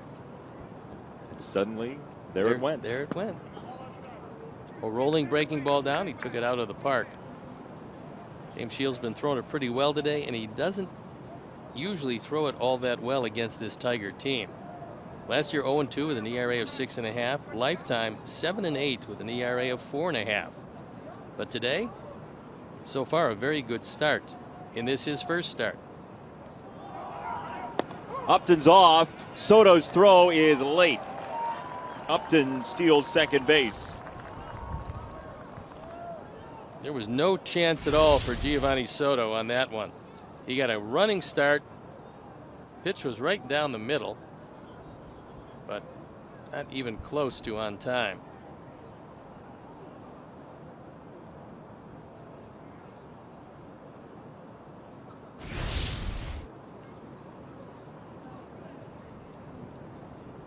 See the wind still billowing Shields' jersey. Pitch number 80 is a breaking ball swatted hard to left, but Melky is there, and the leadoff walk does no damage. 5-1 Sox after 3.5. 5-1 Sox thanks to a 3-run homer for Giovanni Soto this afternoon. That came last inning.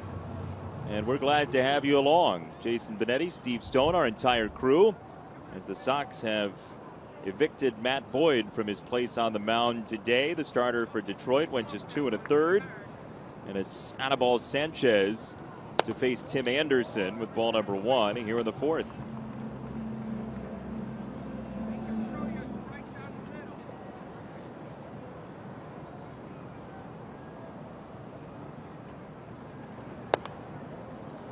If you weren't with us at the beginning of the game, we told you that Jordan Zimmerman, who was supposed to start today, had a bout of food poisoning a couple days ago, and to give him an effort to have at least one more day to get hydrated and feel a whole lot better, they took him down.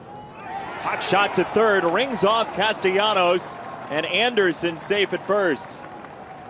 Probably going to go E5. It was hit right at him. And we'll take another look at it. He is right there, and the ball just kicks up and bounces off him. That looked like E5 from here. Talking to Todd Frazier before the game, he said with the grass a little bit shorter at the beginning of this season, it's like a skating rink out there. The ball is really picking up speed off the infield, and we saw it there on Castellanos. I think also they're used to a little bit more speed because it's a lot quicker in Arizona than it is here normally. They give him a base hit, so Christmas comes early. Ball 1 to Melky. That's, by the way, that's not to say anything about Roger Bossard's well-manicured field. Some fields just play faster than others, and right now this ballpark is playing very quickly on the infield.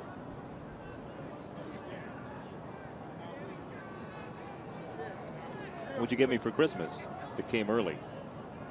Oh, this is going to be something that you're going to think about for a long time. I don't want it. Might be one of those sandwiches you still are gnawing at. See, the way you said it, somebody tweeted at me, you ate one of those during the commercial break? One whole one? No, of course not. Bits and pieces as we move along. Yeah. It's a climb. It's got Italian beef on it. Beef and burger. 1-0 on Melky. Turns to 1-1 with that fastball from Sanchez.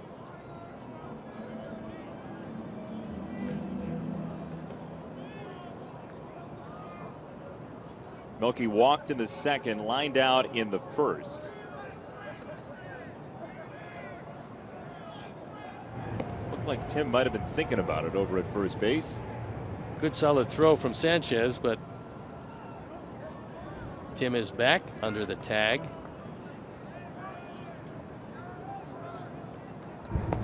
By the way, the next opponent for the Sox, the Minnesota Twins, are a couple innings away from completing a sweep of the Royals. They're up 5-3 in the top of the 8th at Target Field. Melky in the air, right center field, but playable for Jacoby Jones. And there is out number 1. And here is your Sox math answer for today. Red Sox has been unseated. The winner is Cue Baller 82. Saladino 2 hits. Cabrera 2 hits. That's 2 times 2, 4, plus 4 bases, 2 doubles for Melky. 8 minus 4 affiliates scheduled to play their opener today, from Kannapolis to Winston-Salem to Birmingham to Charlotte.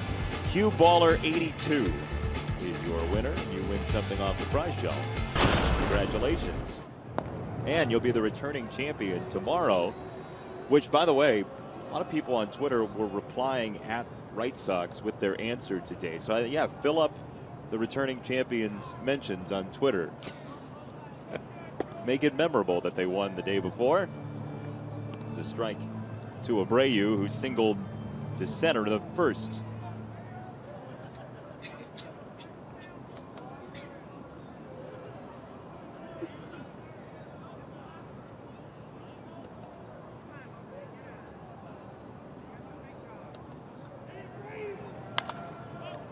That was elevated, and Abreu popped it up. Jones into the area for out number 2.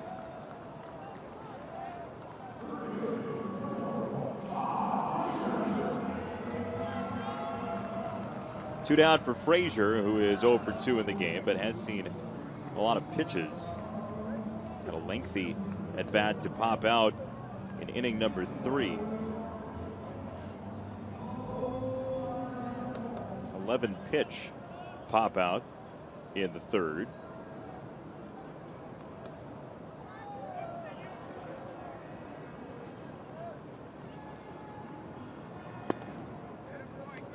Sanchez's job here is to get through some innings, making sure with Boston coming up for a 4-game series back in Detroit starting tomorrow, you don't want to go deeply into that bullpen today, and the bullpen saver would be Anibal Sanchez, who probably would like to wait until Anderson actually got off first base before he threw, because it's tough to pick a guy off standing on the bag. Well, you're always looking for a new technique. That would have been, yeah, that's highly unusual, but so the swing, Dan Iasone said he did indeed go around.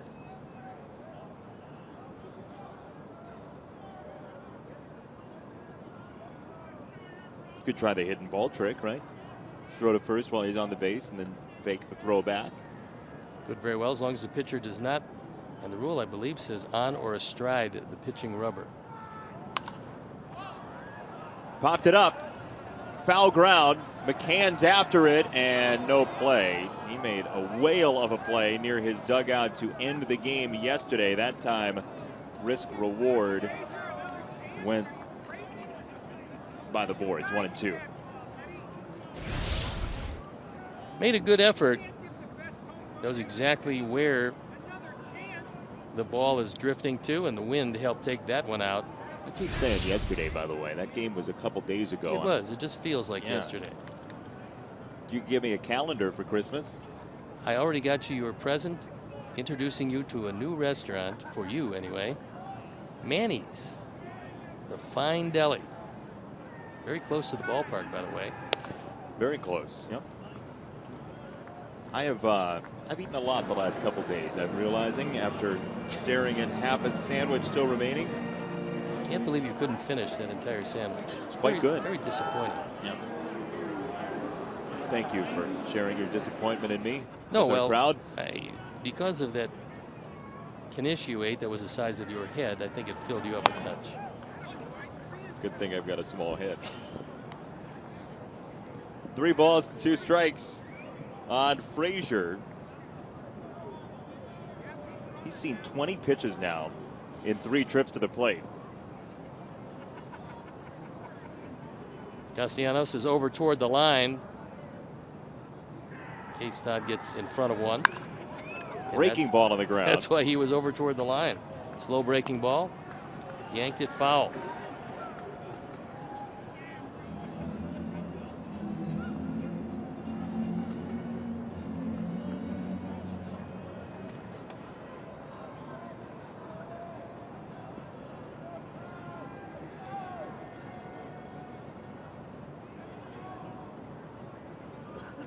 Three and two, 2 down. There goes Anderson, and there goes Frazier to first. It's a 2-out walk for Todd, and 2 on, 2 out for Avi.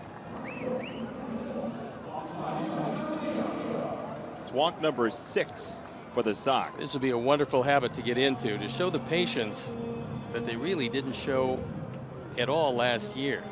In fact, the second most prolific team swinging the pitches out of the strike zone was last year's edition of the Sox. This year is starting out. It's not the case.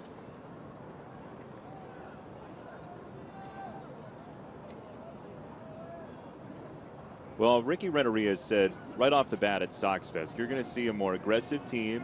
You're going to see a team that has a top to bottom approach from here to the minor leagues. That's the same. There's a uniformity in belief in the full organization, and we will see that develop as the days go on. But this is day number 1 of the minor leagues today, so those teams will start in earnest tonight.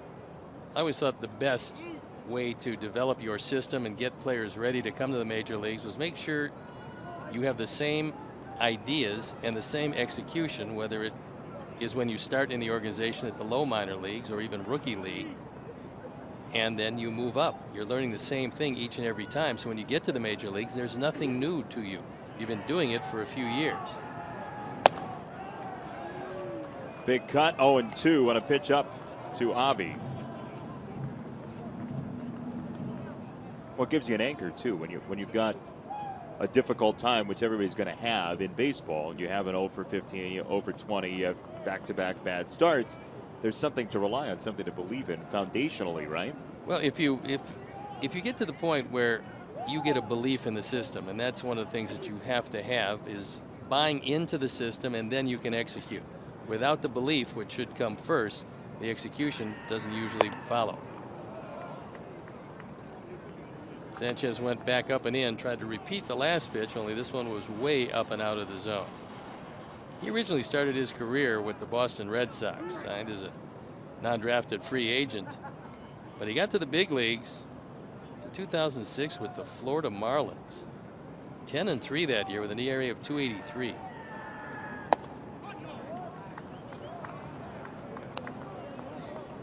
Remember that year he burst on the scene and thought, wow. Yeah, this is a guy with great stuff, which he had. You put together an ERA in the 2s, even with just 17 starts. That's pretty impressive. He was never the biggest strikeout pitcher until 2011, where he fanned 202 guys. Avi goes down to punch it into center field. On 2 strikes, Avi Garcia plates Anderson at 6-1.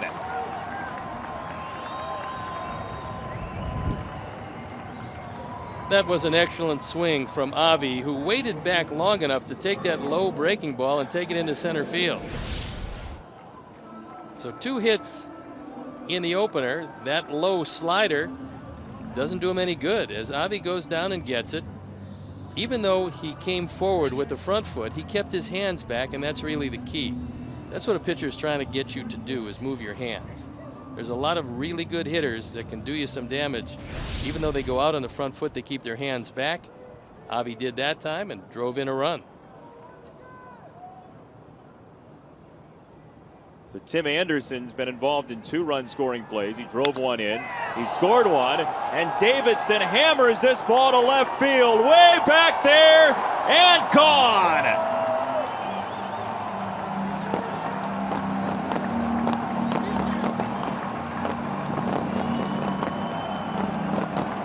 That's about as long as we've seen a right-hander hit the ball in a long time in this ballpark. Matt Davidson absolutely obliterated the baseball. So he's got the 2 toughest parts, and that is the home run and the triple of hitting for the cycle. That was a hanging slider, and he hit it a mile. That one was way back there. We know the power is there for Matt Davidson. Yep. We talked about all the potential translating into performance. We're seeing a whole lot of that today, and this was against a right-hander. So for him, who looks to be starting against most of the lefty starters, showing Ricky Renteria that he can hit the right-handers might get him a little more playing time. That is Matt Davidson's first major league home run since September 22nd of 2013. He didn't save any. He got every bit of that. It's also his first major league homer against a team not named the Colorado Rockies. His 4th major league homer gives the Sox an 8-run advantage going to the 5th. Davidson and Soto showing the muscle.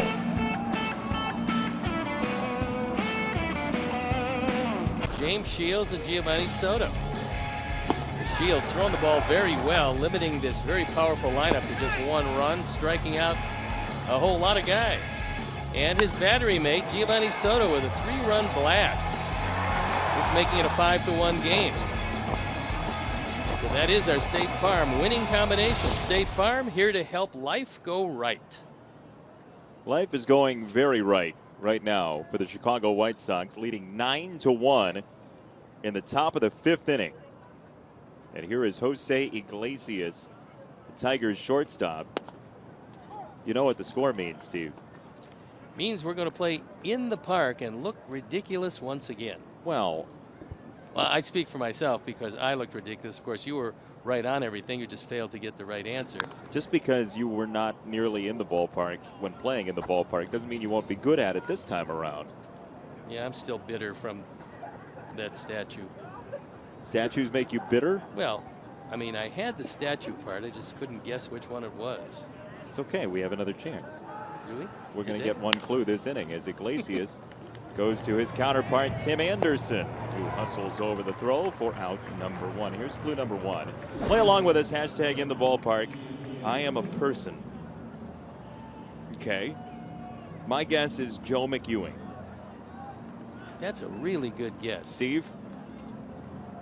My guess is Phil Fafumfnik, who I believe is sitting in the left field stands, just right in back of the State Farm sign, somewhere up there in the first 40 or 50 rows.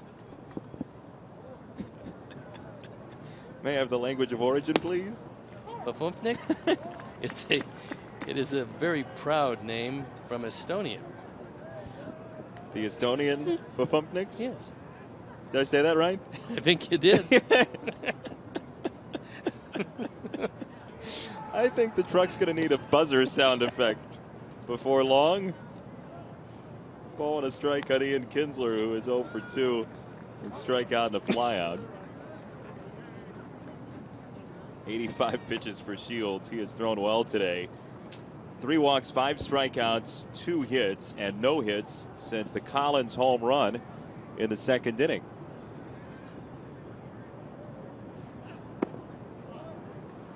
What has been different so far today for your eyes through 4 innings and a third for James Shields?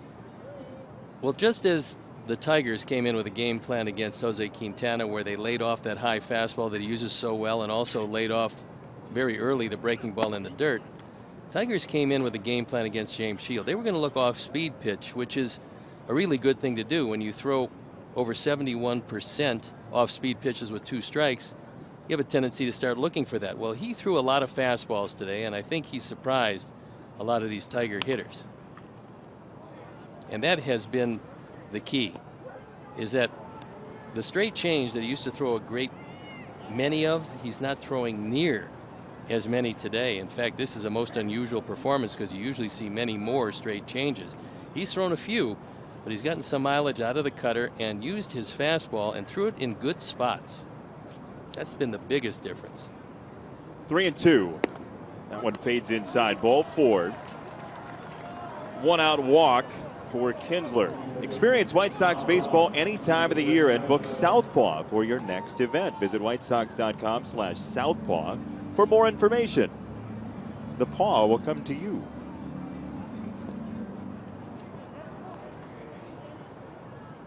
Southpaw gets booked very frequently, doing upwards of 260, 280 appearances. There's an appearance of the paw. Hi, Paw. Turned me into Opie Taylor. That's your guess next time. Opie Taylor? No, Or Southpaw. If the clue is furry and green, go with the paw. How does he have the focus to stay still like that? Been driving in your car. My car's going to come after you. Ring your doorbell one day. 1 strike on Castellanos, and he goes after a curve, 0-2.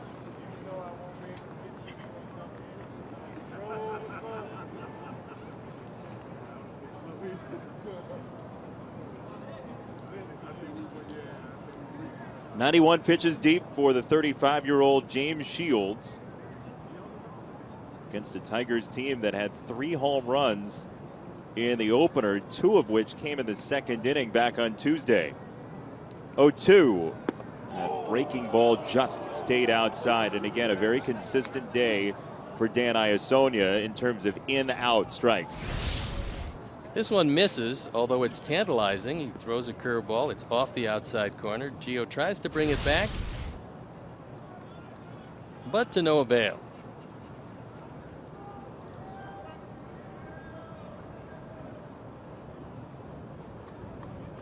Kinsler at first, 1 out in the Tiger 5th inning. Sox have home runs from Matt Davidson, his first White Sox homer, and Giovanni Soto, his first home run since returning this offseason.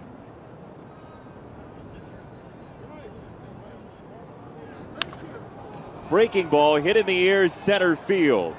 May is back on it, and Jacob is there to haul it in just before the wall, sending Kinsler back to first. Kinsler did it right. He got to second base and stood on the bag until he saw the resolution of this play. Jacob May going back almost as far as he could go. Gets it back in. Kinsler, plenty of time to get back to first.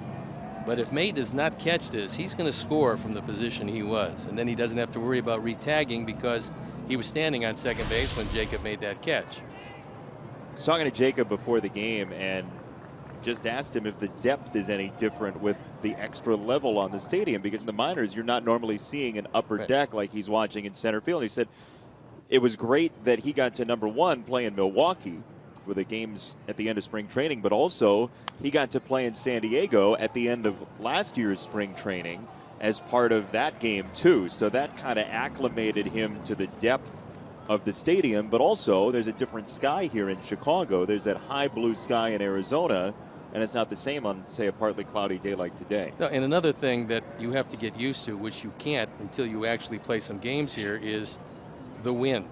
Because many times you can look at the flags, it doesn't determine which way the wind is going to blow or the effect of it.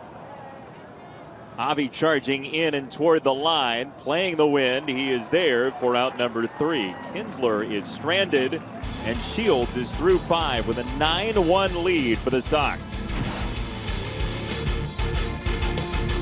Side as the Sox lead 9-1. 3-run homer Matt Davidson, 3-run homer Giovanni Soto. Davidson has a triple and a homer and 3 runs scored. And it'll be Jacob May first in the 5th against Anibal Sanchez.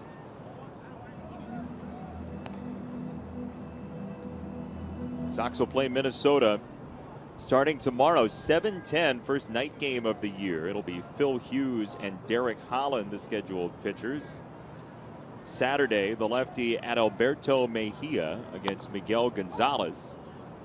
And then Irvin Santana and Jose Quintana on Sunday. With the rain out, the Sox were able to go 4-man rotation, with Quintana pitching on his regular schedule on Sunday.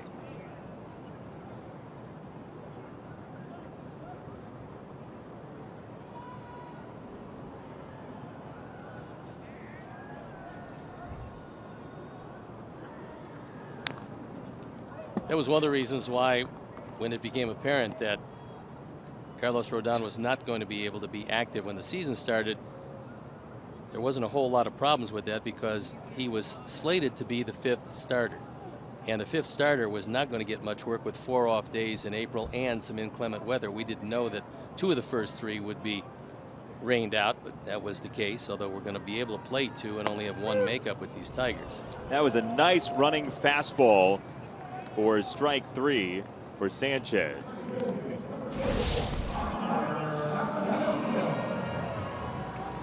Good late movement as it paints the inside part of the plate. Might have been inside. It was, but too close to take apparently.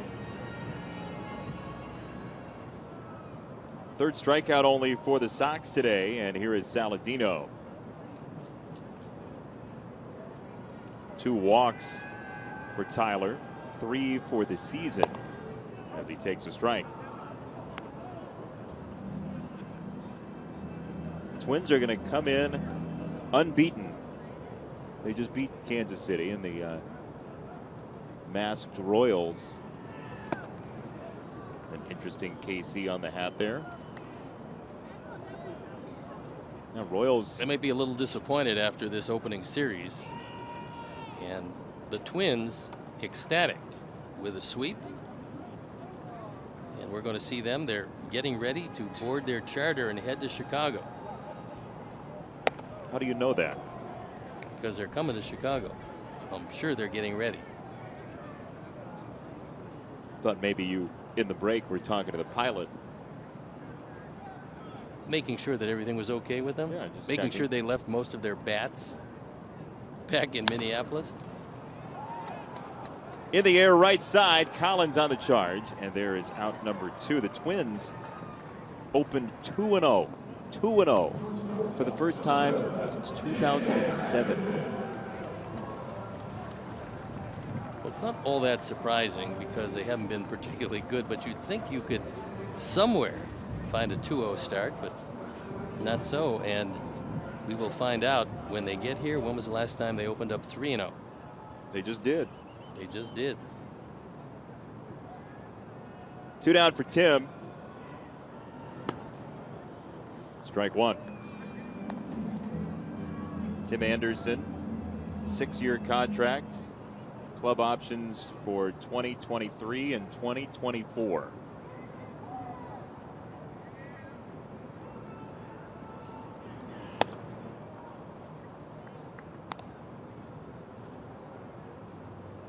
He is 23 years old, Tim Anderson. And as soon as he stops laying off or starts laying off the high fastball, he's going to put up some pretty good numbers. As Dan Iasone said, he did swing at that slider down. We saw in his base hit, the first base hit in the second inning, how quickly the ball flies off his bat. He is a deceptively strong guy. No swing there. 2-2 on Anderson, who in 99 games last year, exactly 1/3 of them, he had 2 hits or more.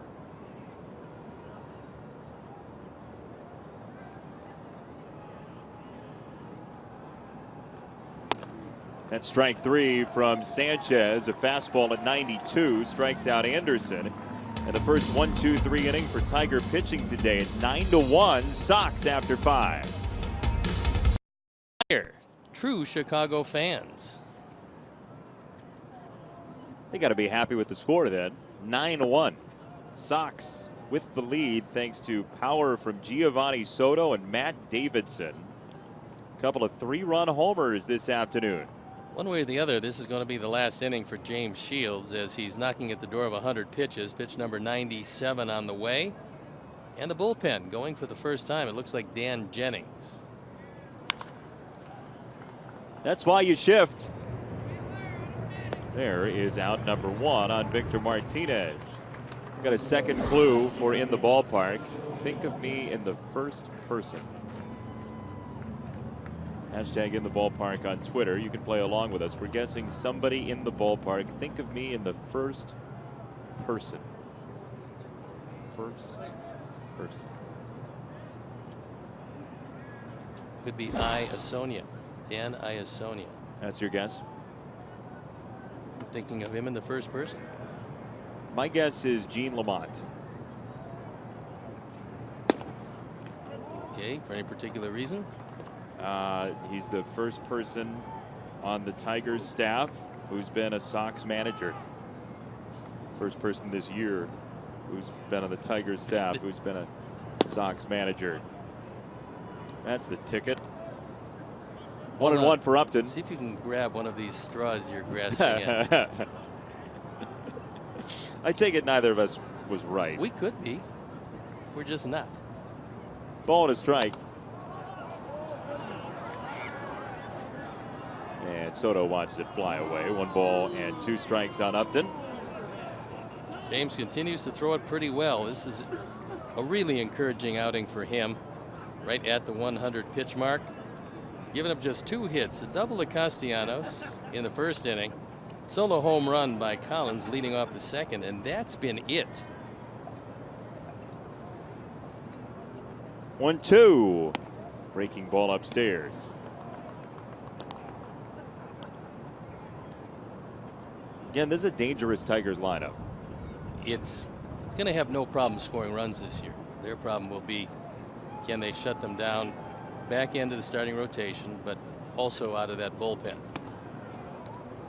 Shields a little leg kick on that fastball. Some extra English.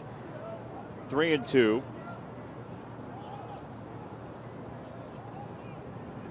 And out right-hander, joining Jennings in the bullpen. That one foul back this way.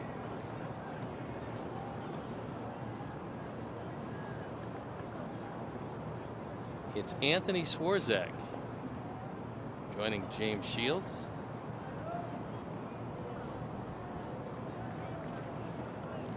Right-handers to get loose today. 3-2, 1 out. That's high. And Upton lays off. That's his second walk today. I would think as soon as they call from the pen that someone is ready to go, if they see the guy that Ricky wants, he's going out to get Shields, because this is a lot of pitches, 104.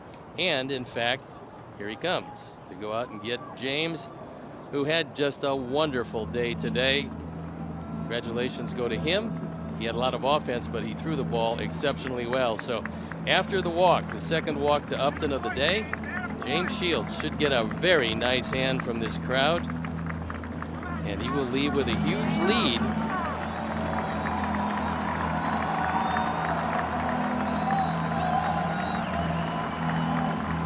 A standing ovation for James Shields, and as he departs from the ball game, so will we, and we'll be back after these messages. White Sox checking and an official White Sox debit card only available at your local Wintrust Community Bank. Go to wintrust.com/White Sox to learn more. Wintrust Community Bank, member FDIC. And Dan Jennings comes in the ball game. He managed to stay out of that first game. There you look at what he did last year. Had a fine year out of the pen. 64 appearances, an ERA just barely over 2. He inherits Upton at first base. And nobody out. 1 out, excuse me. He'll face Tyler Collins, who career has a .224 on base percentage against left-handed pitchers, and that comes in only 49 plate appearances career against left-handers. So he doesn't see him much. And Jennings has strike 1. It's also a very difficult time of the year to play longer baseball games because of those shadows. As they creep across home plate, the visibility is not near as good,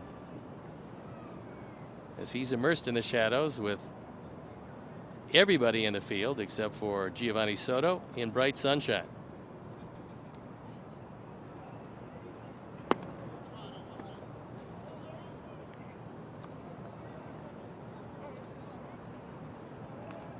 Collins with the shades on.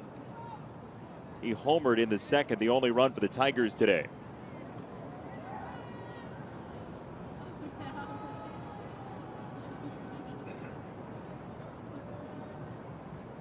Only lefty in the Sox bullpen, Dan Jennings. On a ball and a strike with Collins.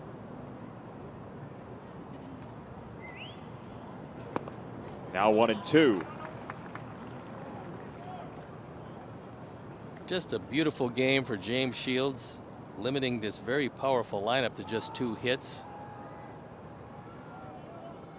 And gets a nice congratulatory few words from the skipper.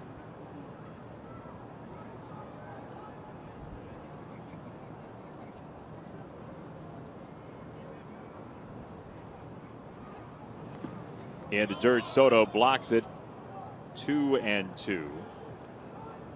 That's the level of energy that Ricky Renteria provides in the dugout, and he is very willing to tell the players when they had a good game. He's very much an educator at heart. We've talked about that before, and instead of, hey, you did what you're supposed to do, it's, I'm happy for you. Yeah, nice job. You realize how big this performance was after such a disappointing year last year for James Shields.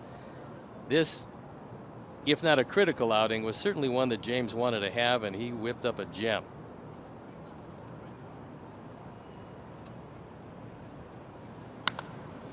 On the ground to third, Frazier starts it, and the turn is there.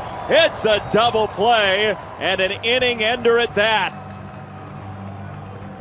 5-4 to 3, 9-1 Sox.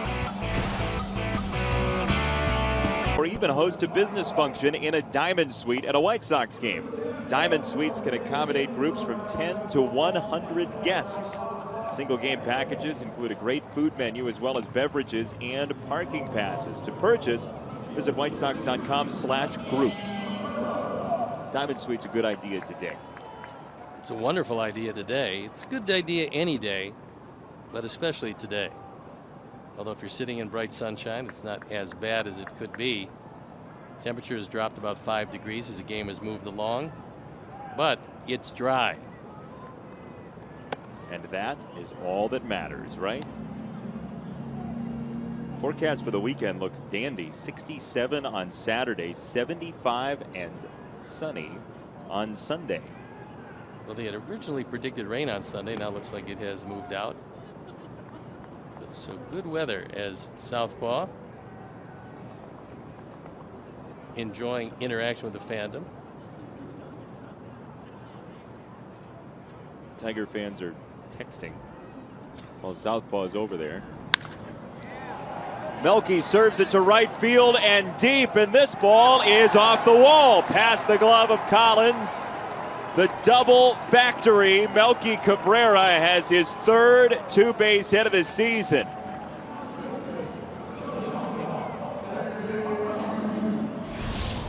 He's hit the ball right on the button again today. He takes a low fastball and drives it over the head of Collins, who for a bit thought he might have a shot at this. The ball just over the glove. And Melky for another double. Applauds himself, as he's prone to do. And if I could hit like that, I'd be clapping all day long. Self-applause is one of the hallmarks. He can really hit.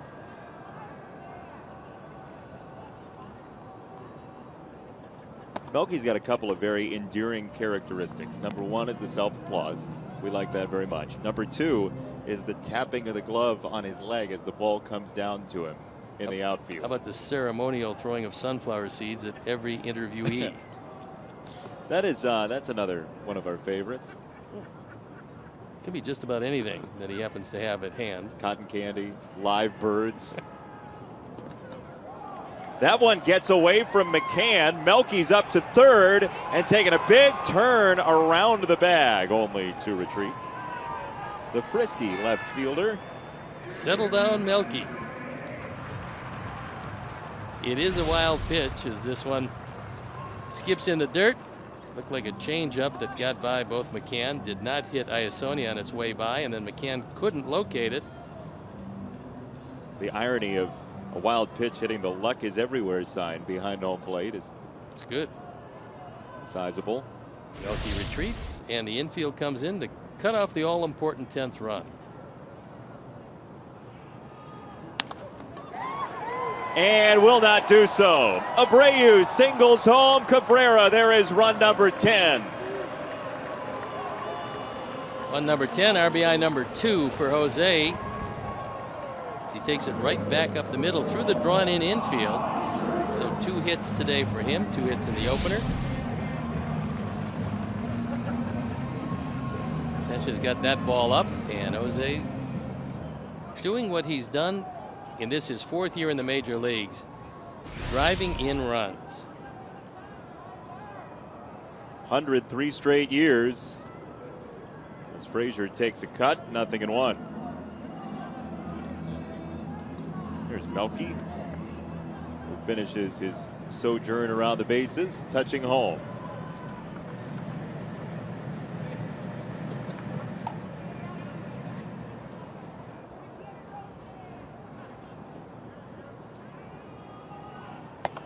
Oh, and 2 on Frazier, who walked and scored in the 4th inning.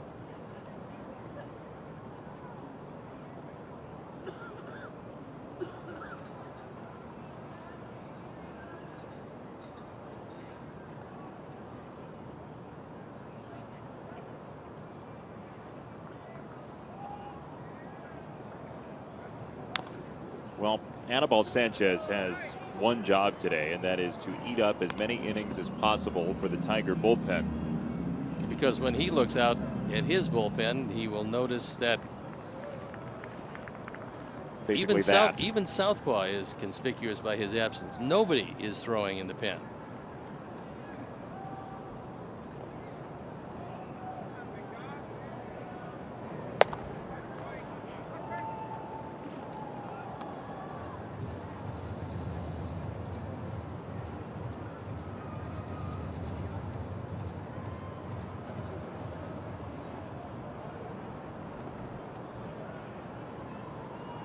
"57 pitches for Sanchez out of that bullpen." Toward third, Castellanos. Low throw and the pick by Cabrera for out number 1 as we have today's edition of Sticks and Stone, where we quiz Steve Stone about his own career. Let's see what the question is today. Which of these Tigers hit over 200 against you? I would have to say Rusty Staub. Why is that? Well, he was a good hitter. He hit left-handed. One of the smartest pinch hitters around. One of the most observant of all the players of his era. So Le Grand Orange, as he was called when he played for the Montreal Expos and was one of their most popular players ever. I think he was the guy, but maybe not. Maybe it was the ever dangerous Tom Brookins. I know it wasn't Jason Thompson. Why? Because I can remember getting him out almost every time. Is that right? He's one of the few left-handers with a very long stroke. And so you used that against him? Tried to. He was one of the few left-handers I could use that against. So what's your final decision? Who's your answer? I'm going to go with the big orange guy, Rusty. Big orange guy. Well, he was such a big fan of Youppi. Oh, was he? He was the second Grand Orange. Youppi was or Rusty? Youppi. The first was Rusty.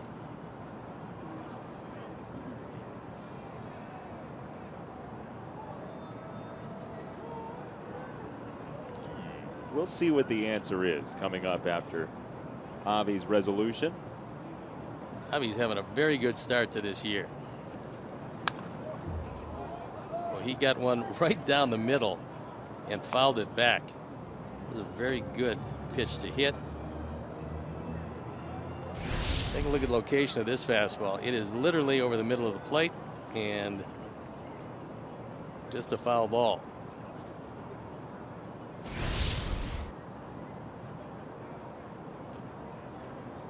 Abreu at second, 1 out, 2-1 for Avisail Garcia. And now 2-2. There may be something to what Ricky Renteria was saying during spring training, that there was some pressure on Avi Garcia to hit the number of home runs that people wanted him to hit. Ricky's doing everything, and that's not to say you don't want Avi to hit the home runs. He's doing everything he can to alleviate the feeling that Avi needs to hit home runs to be successful. Look, he's still a very young player, even though he's been around seemingly for quite some time in the major leagues. And they would like to see a few more fly balls come off his bat, because as hard as he hits the ball, they would go out of the park. They're just, and by they, I'm talking about Todd Steverson as well as Rick and everybody else who is in charge of helping the hitters hit. They're looking for hard contact. If he makes hard contact, he's going to get his hits because of how quickly the ball comes off the bat. At strike 3, swinging, 2 down. Let's take a look at our answer to Sticks and Stone. Your choice was Rusty Staub, and let's see. You, no, Tom Brookins. Tom Brookins. Rusty only hit 162 against you. But it was a hard 162. It was. He doubled twice and homered twice. There you go. See? Lots of extra bases. Are you claiming you were right? No. No? I'm claiming that I was, once again, down to an ignominious defeat. Tom Brookins, 333. I know. One of the real good player for his team. I think Tom got every bit of his ability out of himself. Didn't have great talent, but had enough to stay around and had a pretty good career. ended up playing in 1,336 major league games. Like I say, he squeezed everything he could out of that career. Not to say that, I mean, it wasn't he was a bad player, because he wasn't. He was a pretty good player, but he didn't have that massive talent you see some of the guys coming into the major leagues with. And that's not a knock. No, it's just more of a. I think it's a compliment, because I think that he worked very hard at what he did and got the most out of what he had to get. Out of Mansfield University in Pennsylvania, Tom Brookins. 1-2 on Davidson, who hit his first White Sox homer last time up. It was a 3-run shot in the 4th inning. He's got a perfect day going, including 3 runs scored.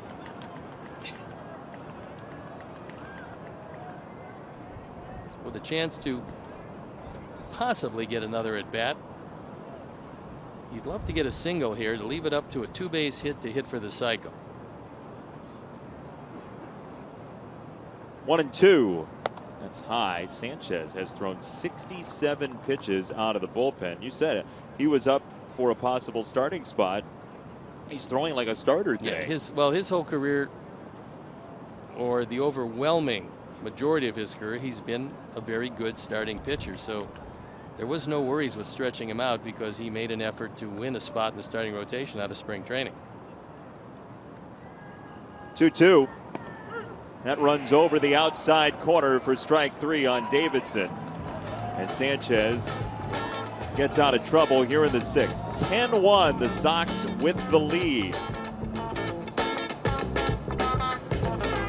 Injury report, and unfortunately it is Carlos Rodon, placed on the 10-day DL on April 2nd, retroactive to March 30th with left bicep bursitis. Last year, a great finish to what was a pretty solid season, but this year having some arm difficulties, so hopefully he comes back and he's 100%. The injury report is brought to you by Dr. Anthony Romeo, a proud member of Midwest Orthopedics at Bruss. Go to RomeoOrthopedics.com or call 312-432-2342. And Michael Inoa comes into the ball game. On Carlos Rodon, according to Rick Hahn, his timetable is right where the Sox expected it to be once they heard about the injury. He's completing a throwing program, which is scheduled to end on April the 10th. So he's throwing off flat ground now, and that throwing program will end on the 10th, and then they'll evaluate and see exactly where he is. But the hope is it'll only be a couple of weeks, and Carlos Rodon will be back.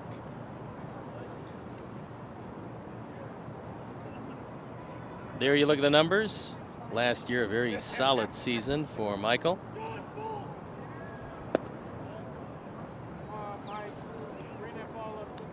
Three and 0.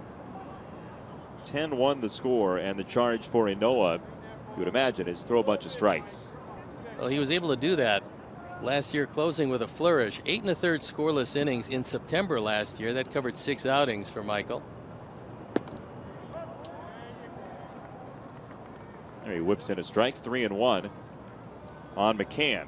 Not only the score, but the visibility dictates that you just challenge each and every one of these hitters, because they're not seeing, especially the spin on anything, real well right now. Behind that, 3-2. Alex Wilson throwing in the pen. I think that'll be it for Anibal Sanchez, who ate up some innings and made sure that with the Red Sox in a 4-game series coming up back in Detroit, Brad Ausmus didn't have to decimate his bullpen today in what has been a blowout game. A little bit high for ball 4. Next off day for the Tigers is the 17th, so it's quite a run of games without an off day. Follow White Sox baseball live with the MLB.com and Bat mobile app. Stay connected to the game's best players all season long with game day, live game video highlights, radio broadcasts, stats, news, and more. Download MLB.com at Bat today. It's your #1 app for live baseball. I actually don't know what the #2 app for live baseball would be. That's the place where you get all your live baseball.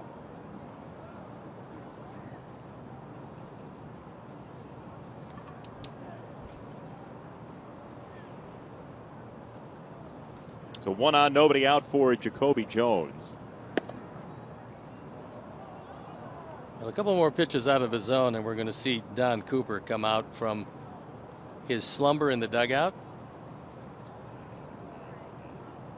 James Shields went 5 1/3 with a run on 2 hits, 5 strikeouts, 5 walks. On the ground, third base, and that means 2.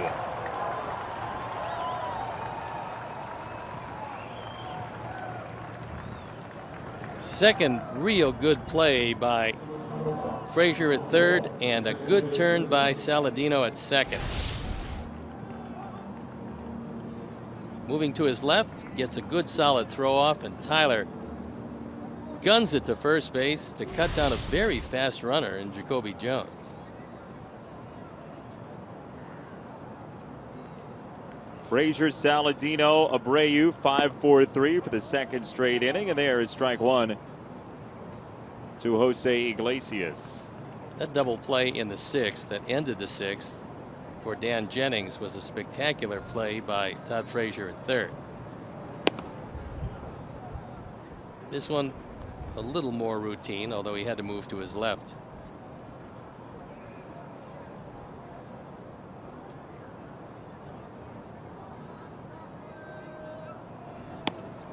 Two and one. Here's another clue for in the ballpark. I have worn a White Sox jersey for a long time.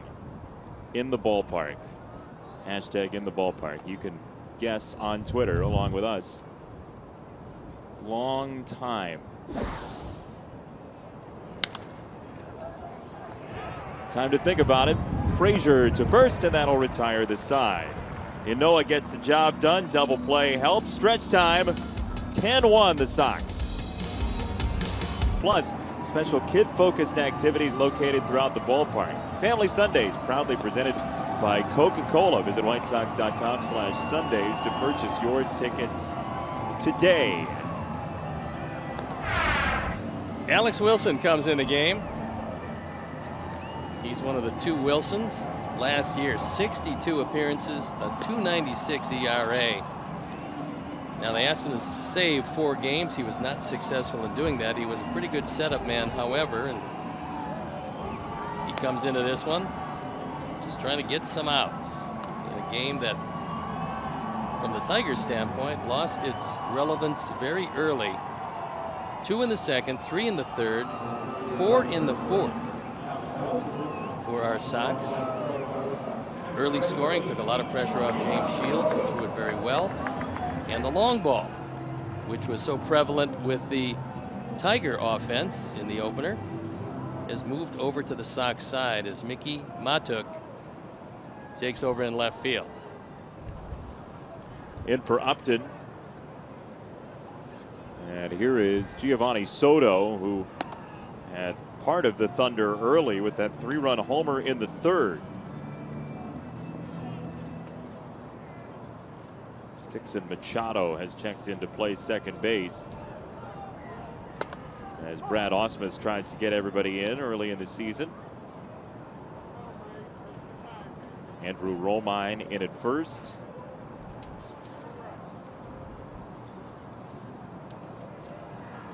Nice bench player, Romine. Seen him He is. at multiple positions. He's another guy with a lot of versatility coming off the bench, and he's been a Tiger for a while.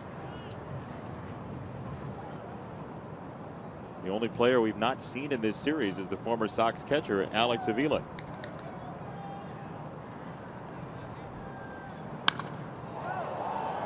Belted to center field. Jacoby Jones going back, and this ball carries out. Soto has 2. It's 11-1. We talked about the wind blowing out. And if you've got anything up in the air with anything on it, it would leave the yard. And that time, looked like Jones had the ball all the way, was measuring it. It just kept on going. And it actually made it out of here by a good distance. That's 4 runs batted in for Gio as he gets a high fastball and just takes it out of the park in center field. It's his first multi-home run game since September 19th, 6 years ago. That's the characteristic of a good manager. Play your catcher when you know he's going to have his first multi-homer game in 6 years. Seems like a very specific piece of advice for a manager. It's the 4th of his career.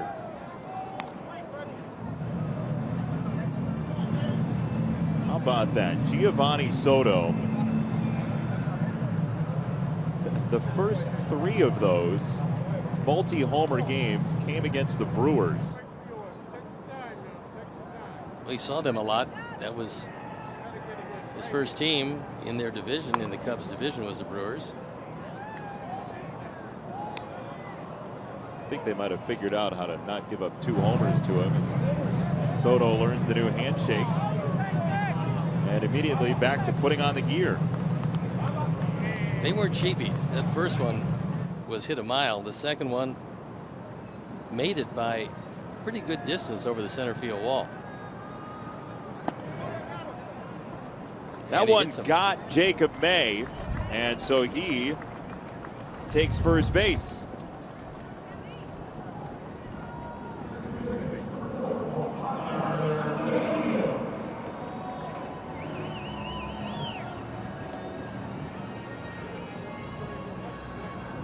Every player that started for the Sox, other than Tyler Saladino, has been involved in a run-scoring play, and Tyler's been on twice with a couple of walks.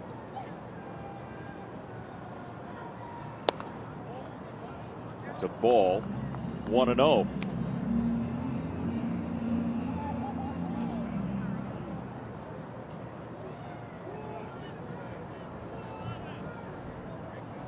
Dynamite offense today for the Sox. Ball and a strike. Sox trailed 1-0 in this game. The Tigers got a home run from Tyler Collins in the second to lead off the inning, but the Sox grabbed 2 in the home half. Matt Davidson certainly helped with a 3-run homer in a 4-run fourth. Swing and a miss for Saladino.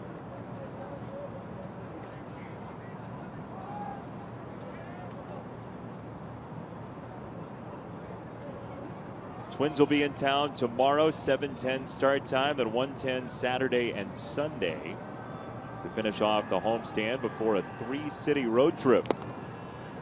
A strike 3 from Wilson to Saladino. 3-city road trip that will see the conclusion of that road trip with the only team out of the American League Central that will play in some time. Only team in April. The New York Yankees.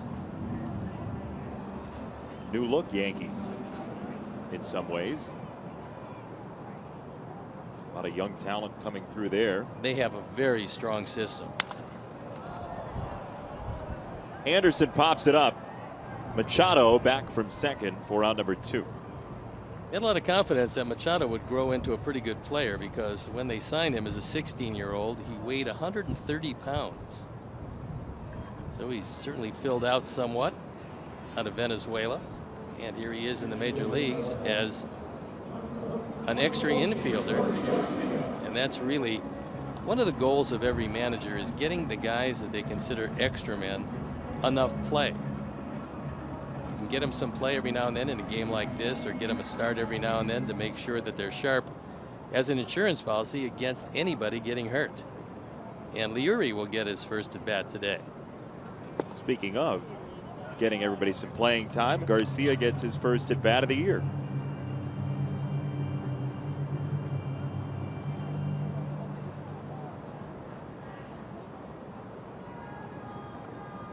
May still at first, 2 down.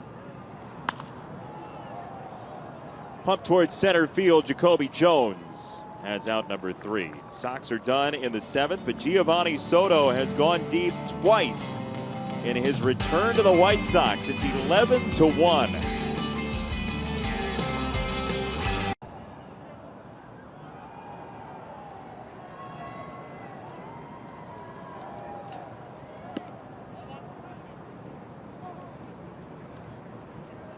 Ball and no strikes on Dixon Machado, the leadoff batter for the Tigers here in the 8th inning.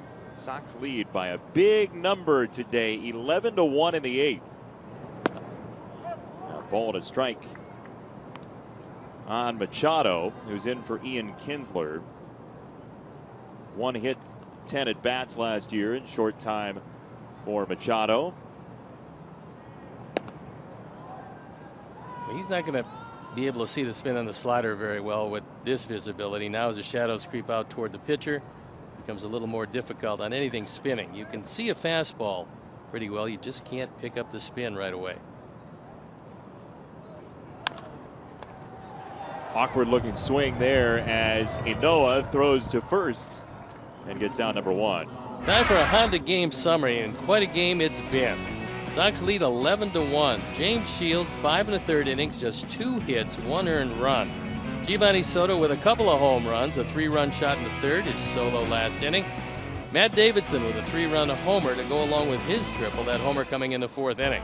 Great deals are waiting for you now at your local Honda dealer. Here is Castellanos, former Futures game participant.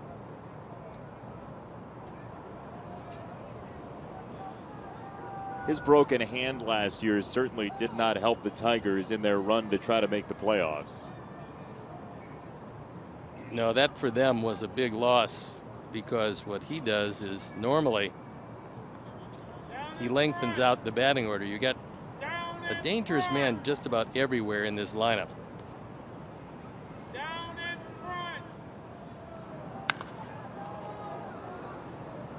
Right field, Avi Garcia drifting back, and that ball goes off his glove. Castellanos on his way to 3rd, and he is safe. If the relay throw doesn't get away, he's probably going to be out. Avi did not pick up the baseball very well and then had some problems. So visibility not only affecting the hitters, but it affects the fielders. Now he measures it and then just misses it.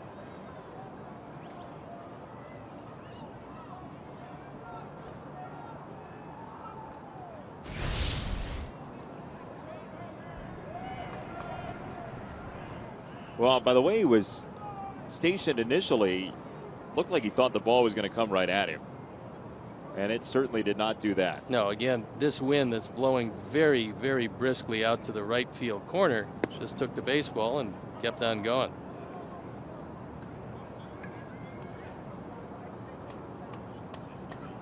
I think that's E9.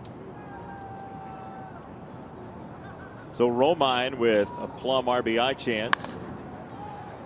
And that is a foul ball.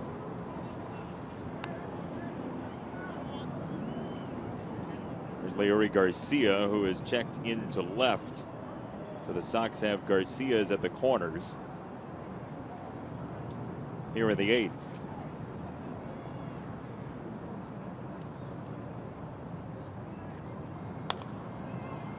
Ball and 2 strikes. Here's our 4th clue for In the Ballpark. We better get this here. This is we're sad. doing well with this. I wear a 2x4 on my back. Oh, it's Daryl Boston. Okay. Yeah, am I right? Steve, what's your guess?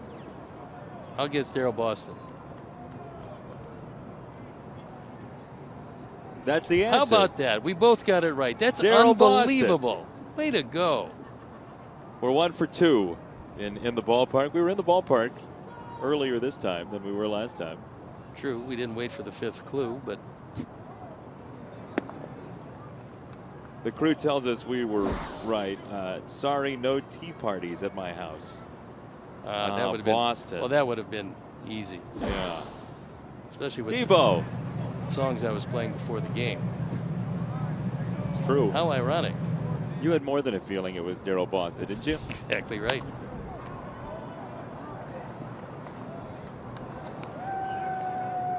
We will have to check Twitter and see who got it first. Thanks for playing In the Ballpark once again. Oh, I'm pretty sure a few people got it first. There's the very unwitting participant. He has no idea he was involved in our little game. And that's the best part. Daryl Boston, Sox base coach. 3-2. And he got him. Strike three. Enoa fans Romine. 2 down. First strikeout for Michael. Good moving fastball out away from Romine. And Alex Avila, former White Sox catcher, in his second go-round with the Tigers, will get an opportunity to swing the bat.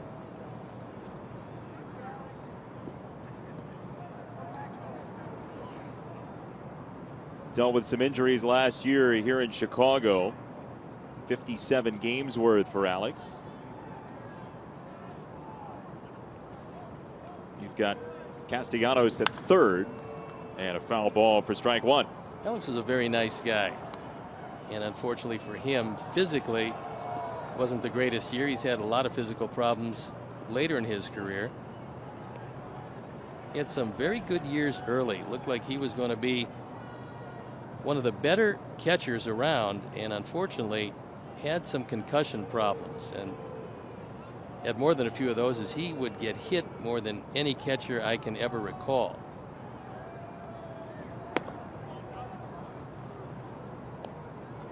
Yeah, it was bombardment. Yeah, I'm talking points. about not only off his mask, but every part of his body. Every time we would play the Tigers and Alex would catch, he was good for getting hit 3 or 4 times solidly during just about every game.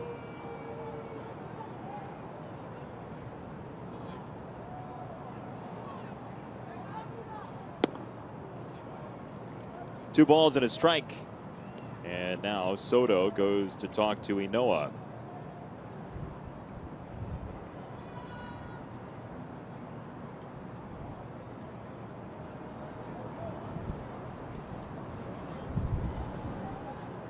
And Iasonia, who has gone the distance behind the plate, was ready to trot out to the mound to break up this little conclave in the 11-1 game. Are they electing a new pope? Yes. Or are they just discussing pitching? Well, we'll see when the smoke comes out. 2-1. That's grounded foul. 2 balls, 2 strikes on Alex.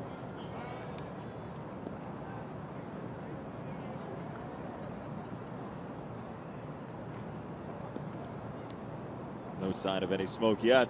Nope. I'm just waiting for the winner, perhaps, of the contest to who's going to drive Jason home from the park today. What'd you get here at 7 o'clock this morning? 2-2. I was afraid that with the rain out, they're going to start early today. I guess. Wow. Well, that's good, though, because you got everything well prepared. I mean, it took you 4 to get the Daryl Boston thing, which was quite obviously attainable after 2. You're heckling No. me after losing in the game? I thought it was good. It's really, I didn't lose. really unbecoming. My guess was Daryl Boston. Brings new meaning to the phrase, your guess is as good as mine. Garcia drifting back, and Alex Avila rings it off the wall. Castellanos scores, and welcome back, Alex. He's got an RBI double. Former Sox catchers are having a day today. They are that. That one just missed going out of the park. In fact, if the wind was not blowing toward the right field corner, that is a home run for Avila, who always had good power the opposite way, and he gets a low fastball and almost hits it out. He thinks it's going out. And normally it would have, but wind kept it in the park.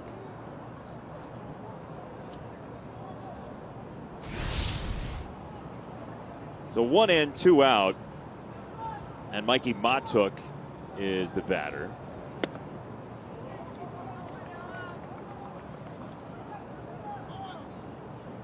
.195 with the Rays last year. He did hit .305 in AAA. Player to be named later. Went to Tampa for him on January the 18th. He started the opener and got hit with a pitch in the second inning and wound up scoring. Hit the ball pretty hard a couple of times. The last 2 at bats didn't have anything to show for it, as he hit it right at Frazier. Once a line out, once a ground out. And he's going to be the platoon portion of the Matuk and Collins twosome. He's a great college baseball player, Mikey Matuk. He finished his LSU career with an active on-base streak at 70 games. That's pretty good.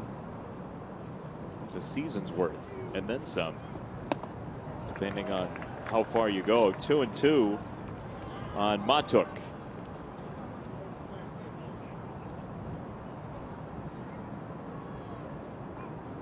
Run will be unearned against Inoa with the error putting Castellanos on.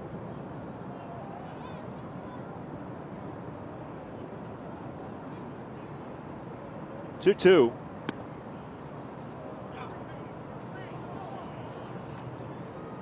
That is 3 straight 3-2 counts from Inoa.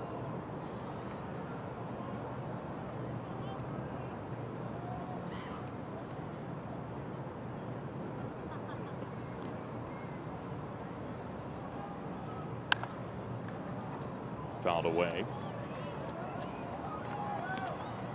That one bounces back onto the field of play for being thrown out of the field of play.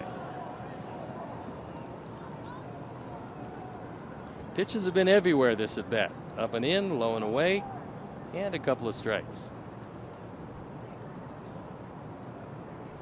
3-2 for Matuk. He got him with a fastball up and in. Inoa strikes out a pair. Tigers get a run, but the Sox have a big old lead, 11-2.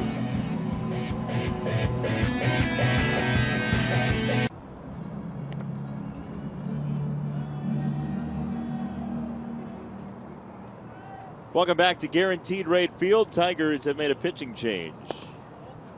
Blaine Harvey, who was just recalled.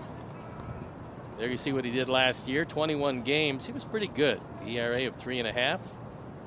Gives Brett Ausmus another left-handed option out of the pen.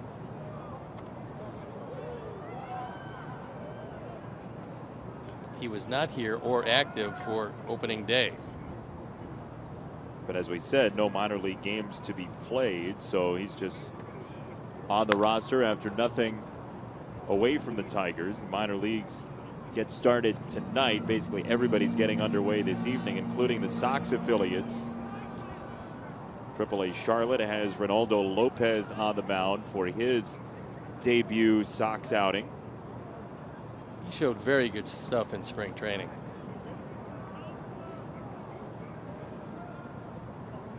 Charlotte will face the Norfolk Tides. AA Birmingham is in Jackson. Winston-Salem plays at a new team in Bowie's Creek, North Carolina. And Class A Kannapolis is home for Lakewood. South Atlantic League travel is just a bear. That's Lakewood, New Jersey, traveling to Kannapolis, North Carolina for series number 1 of the season as Abreu strikes out. Well, they take charter flights, don't they? Charter rickshaws. We took buses in the Cal League from Fresno to Reno, and they sent us on a bus that I'm pretty sure they knew was not going to make it. So every time we would go into the mountains, the bus would catch fire, and we would be on the side of the road as the bus was on fire, and then they'd have to call out a relief bus, but they knew it wasn't going to make it. And so Jesse, who was our driver, would have to deal with a blazing fire each and every time we went to Reno. Wasn't great. So here's the thing about that, okay? Yes. I understand once, right? I understand that happening one time. Yeah. How does that happen multiple times? Well, they were very optimistic. They actually felt that the bus would make it this time, even though it hadn't made it the previous 2 or 3 times. And so, yeah, when it did catch on fire, and then we were laying on the side of the road, basically, waiting for the relief bus to come in. There are 2 Tigers in one place. Hi, guys. 2 out. Well, Mikey has got to give way because Jacoby Jones is the center fielder, the captain of the outfield, and Mikey Matuk, who just came in the ball game, does not give way. They played at LSU together. You would think of the 2 people on the field right now for the Tigers that would communicate well, it would be those 2. Could very well be that Jones at that point was the third baseman. which would have kept him out of collision range for Matuk, who was an outfielder. But I understand being teammates and all. Yeah. But, you know, when you're a little player with a little uniform and a little hat and glove, you learn the center fielder is the captain. Move out if you hear him yell something. A little player with a little hat and a little uniform. glove. Yeah, That hopefully doesn't catch on fire on your bus. that was very bad. How many times did this happen? 3 that I can remember. Come on. Yeah, I'm serious. On the same trip, your bus caught on fire 3 times? No. No. But Different on the trips. same, No, going to Reno every yeah, time. Same, yeah, right, same trip. Same Yeah. destination. Yeah, we were actually betting when it would break down. It seemingly would break down halfway, so you couldn't get an advantage where to send the relief bus from. You're saying just get the relief bus underway. It should have just followed you- us. yeah. So when it broke down, we could hop on the other bus. They didn't see the wisdom in that, however. Wow. Yeah. Same company? Yeah, same bus, same idea, identical bus, which just delayed how quickly we were going to get to Reno to lose all of the $5 a day they were giving us for food. There is strike 3. You enjoy your gruel during the break.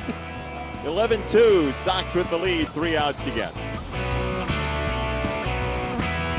Of the game is Giovanni Soto, and why not? A 3-run homer in the 3rd, a solo home run in the 7th on his return to the ball club. He's made quite a mark this 2nd game of the season. So our bona fide player of the beef, Gio Soto. Bona fide player of the beef. Yes, brought to you by Bona Beef, the official Italian beef of the Chicago White Sox. Visit one of the 19 Chicagoland locations. Today's player of the beef. That's a good one. It's 3 outs to get. Tommy Kahnle is the pitcher for the Sox. Getting his opportunity to improve on the 29 appearances. Last year, the record was pretty good. This spring had some problems in the control department.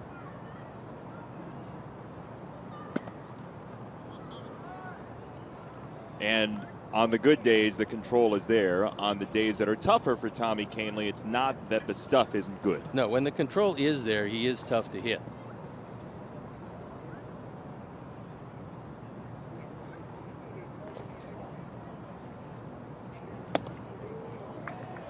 See Collins trying to catch up to that 97-mile-an-hour fastball and had no shot.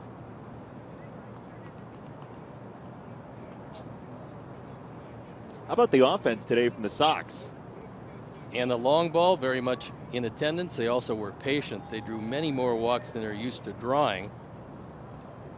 And it led to an early barrage. So the 2, 3, and 4 in the 2nd, 3rd, and 4th inning yielded 9 of the runs, 9 of the 11, and it was pretty much put out of reach early. As Matthew Boyd did not have a good game. 2 1/3, 5 runs, 5 hits. That ball just missed our booth, by the way. Our stage manager, Jordan Beasley, is picking himself up off the floor.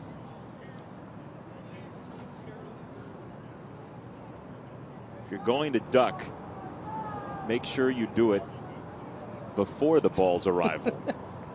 We learn. 2-2 from Kahnle. Now 3-2. James Shields today, 5 1/3, 2 hits, 1 earned run. He walked 5, but struck 5 out. Yeah, very aggressive with the fastball, and that's one of the things that he's going to take with him. As he got ahead with the fastball, he got some outs on a fastball, threw some high fastballs by people. There's a fastball by somebody. Collins strikes out at the hand of Kahnle.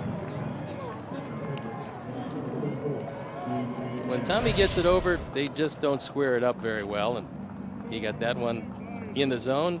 Barely tipped off the bat, but stuck in Gio's glove.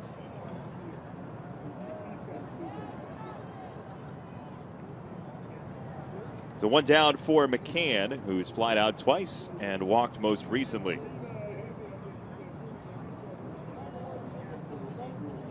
Dan Jennings came in, got 2/3 of an inning worth of work on a double play. Michael Inoa 2 innings, 1 run. It was unearned. And so the Sox bullpen has still yet to allow an earned run this year. Michael on a pace to pitch in 162 games, so he's going to be a tired young man before this season's over. Dollars per inning, not great. No. There. Per appearance, certainly.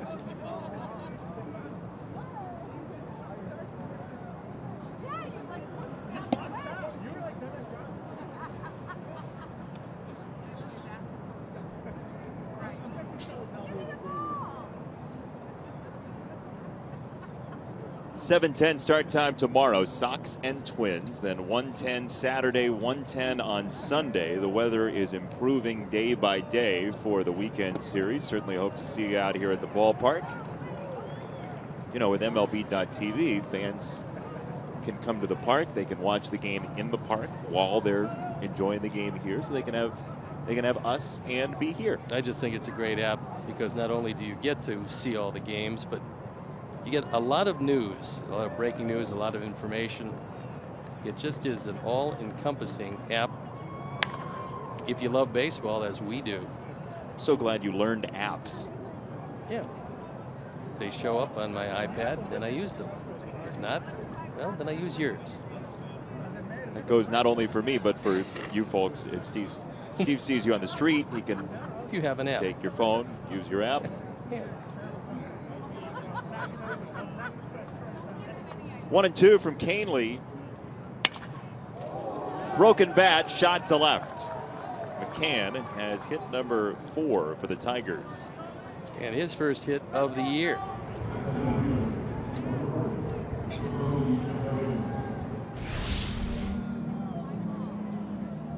Went down, got a breaking ball. The bat explodes, and the ball winds up in left field. So to go with a walk.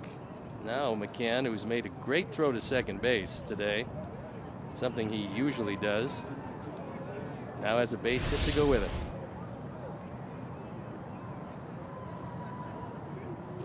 Tommy Canely to Jacoby Jones. A little bit low. Tigers will head home for that 4-game series with Boston, then 3 with Minnesota before a lengthy road trip to Cleveland, Tampa Bay, and Minnesota in the middle of April. Sox will be in Detroit last 3 days of April. And now Soto will go discuss it with Canely. Not the Tigers' schedule, but what's happening out on the field. He's going to encourage him to get the ball over the plate with a 9-run lead.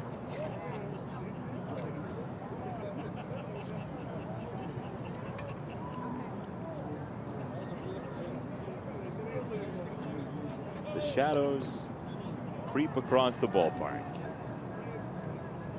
as day turns to night. Yeah, early and late, you're going to get a whole lot of that. The visibility not quite as good, which is a great advantage for the pitchers. 98 on the fastball, 2-1 for Jones.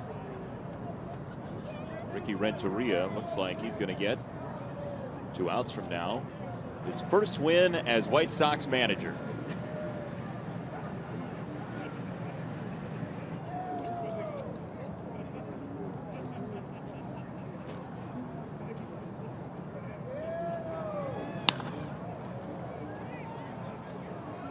Ball tried to fly away from Jacob May, and he still runs it down for out number 2. It was kind of a stop and start approach as that ball was slicing to right center field. Jacob was able to get a good jump and then stay right with it. And we talked about learning a new ballpark and learning the winds here, which at times you probably would call them capricious because you're never quite sure from one inning to the next in which direction the ball is going to either get knocked down or get carried to, regardless of where you look on the flag because of the swirling winds. So then how do you get used to a ballpark like that? Repetition. Take a lot of fly balls before the game, before the gates open. You obviously want to toss some grass up in the air on occasion to see if it changed from last inning to this. And then pretty much you just get used to it. This is not an easy center field to play because of the winds. And when you're just learning how to play it, it becomes even more difficult. But Jacob is a very good defender, so he's not going to have too many difficulties. Sweet Home Chicago's queued up. 0-2. Canely to Iglesias. There's strike three, and the Sox have their opening win of 2017, and it's the first win for Ricky Renteria as Sox manager.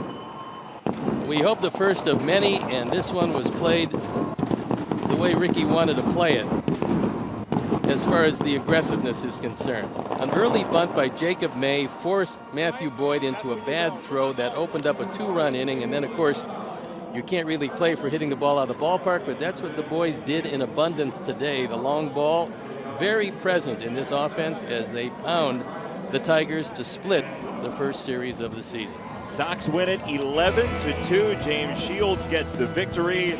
11 hits on the board as the Sox get 2 homers from Giovanni Soto. We will step aside. We'll come back and wrap it up from here at Guaranteed Rate Field. High fives for the new skipper as the Sox take win number 1 of his tenure.